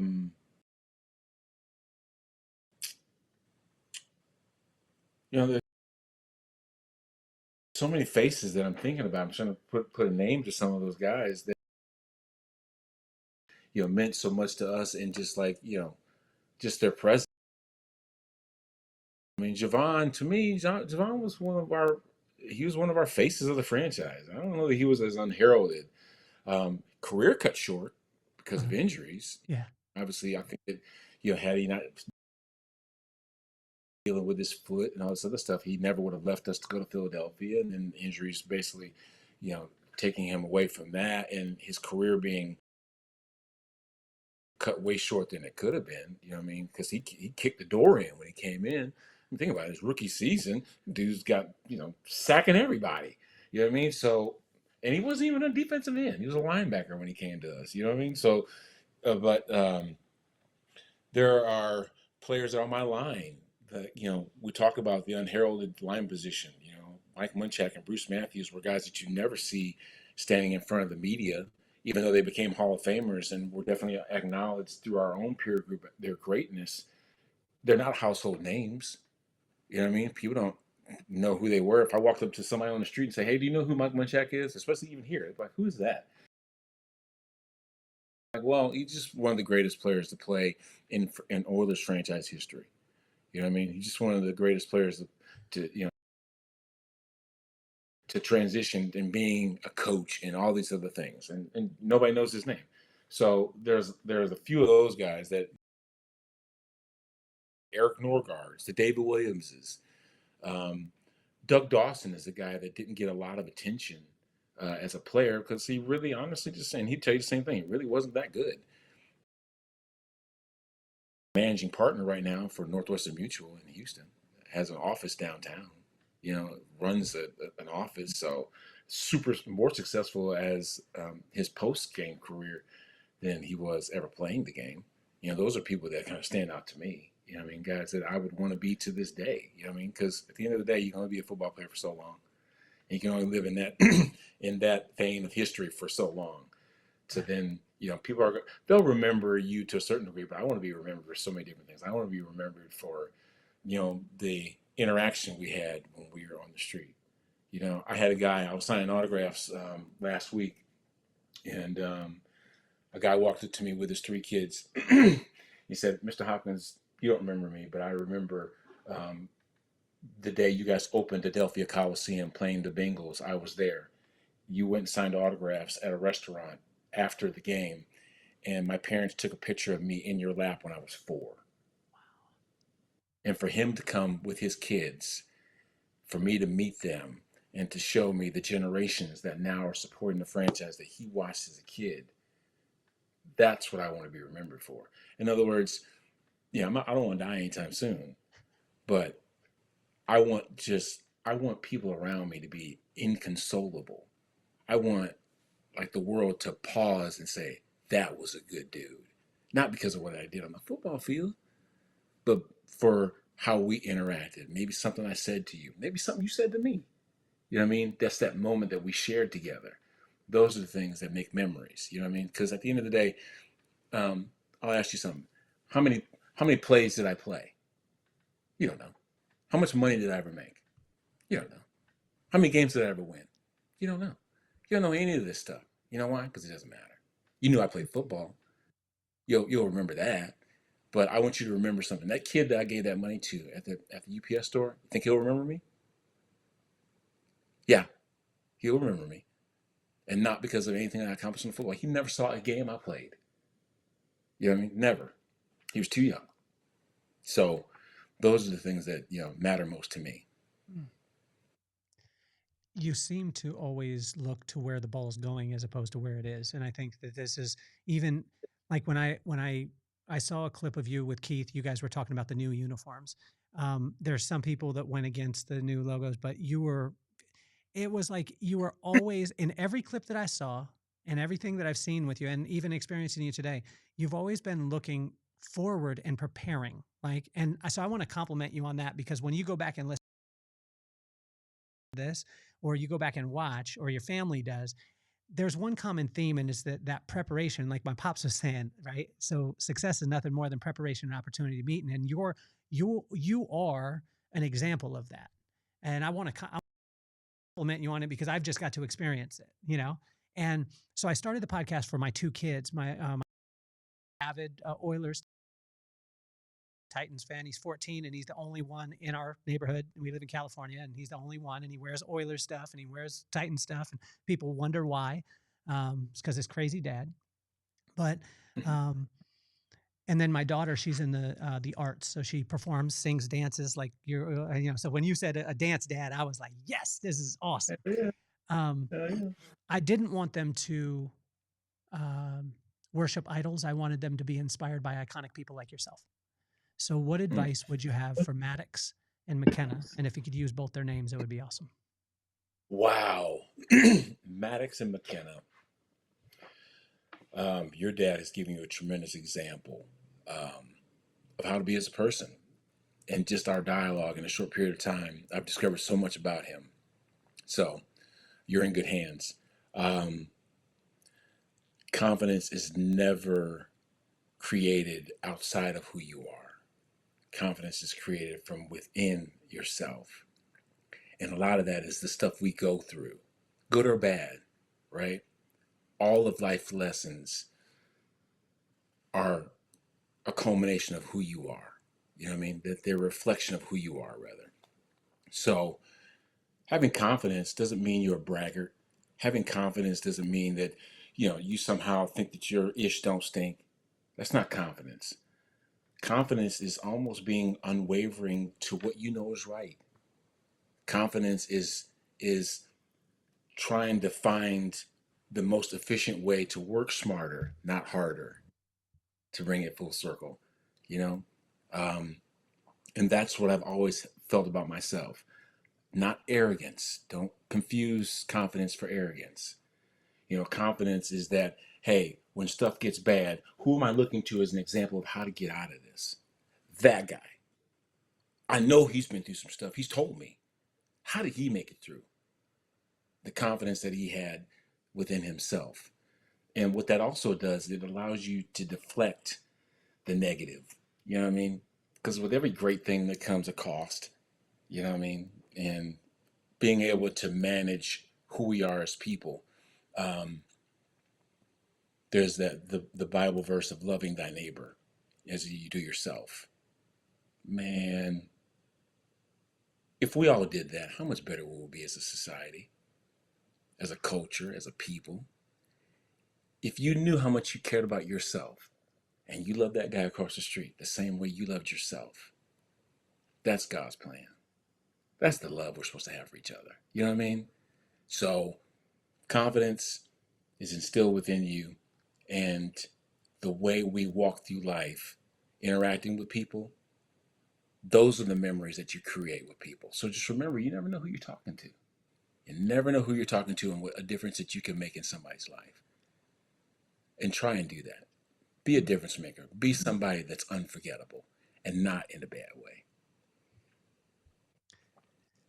Legendary Oilers Titans, two-time Pro Bowler, 188 games out of 194. But for me, honestly, today, Brad, I want you to understand, and this isn't because we're recording, but I wanted to just speak to you as an individual. You made all that stuff fall away today.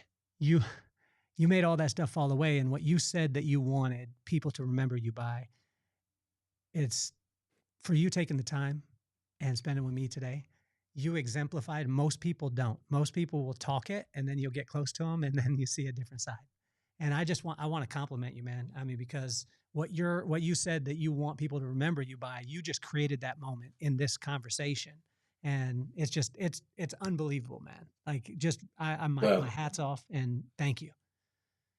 I'll have to give all the credit to my wife. That wasn't the first time that you reached out to me. It didn't take 3 years like it did Eddie for me to get back to you. But I didn't recognize in that moment that this was God's plan. God's plan was for you and I to communicate, to have a dialogue, because something in the 2 hours that we've been on this call here, someone will take something from that might change their life. You know what I mean? We've been all over the place, with our conversation, and that was supposed to be. There's no way I could have ever predicted that on April 3rd, it's April 2nd, 2026, you and I were going to have this conversation.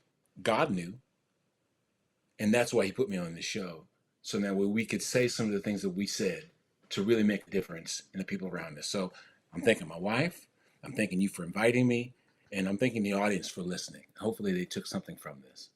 Well, it's amazing. I definitely want to have you again, another time too. We're going to run a commercial. Can you stick around just for a second while we run this? Okay, sounds good. Well, Brad Hopkins, the legend, the myth, the man, you're officially off the hot seat. Peace, love, and soul. Yeah. And this the vibe that raised us, made us, saved us. Love so strong that the hard times praised us. From base life roots to the freeway nights, we turn small grooves into launch pad flights. Yeah, this the vibe that raised us, made us, saved us. Love so strong that the hard times praised us. From base life roots to the freeway nights, we turn small rooms into launch pad flights. We begun surfing waves too low, made our own rules everywhere we go. Held tight to the truth that our parents declared. Anything is possible, the love stayed there. Now Rob's daughter ballin' on the end scene. Ole scene, Will's kids live dreams we never could have seen. This the vibe that raised us, made us, saved us. Love so strong that the hard times praised us. From base life roots to the freeway nights, we turn small rooms into launch pad flights.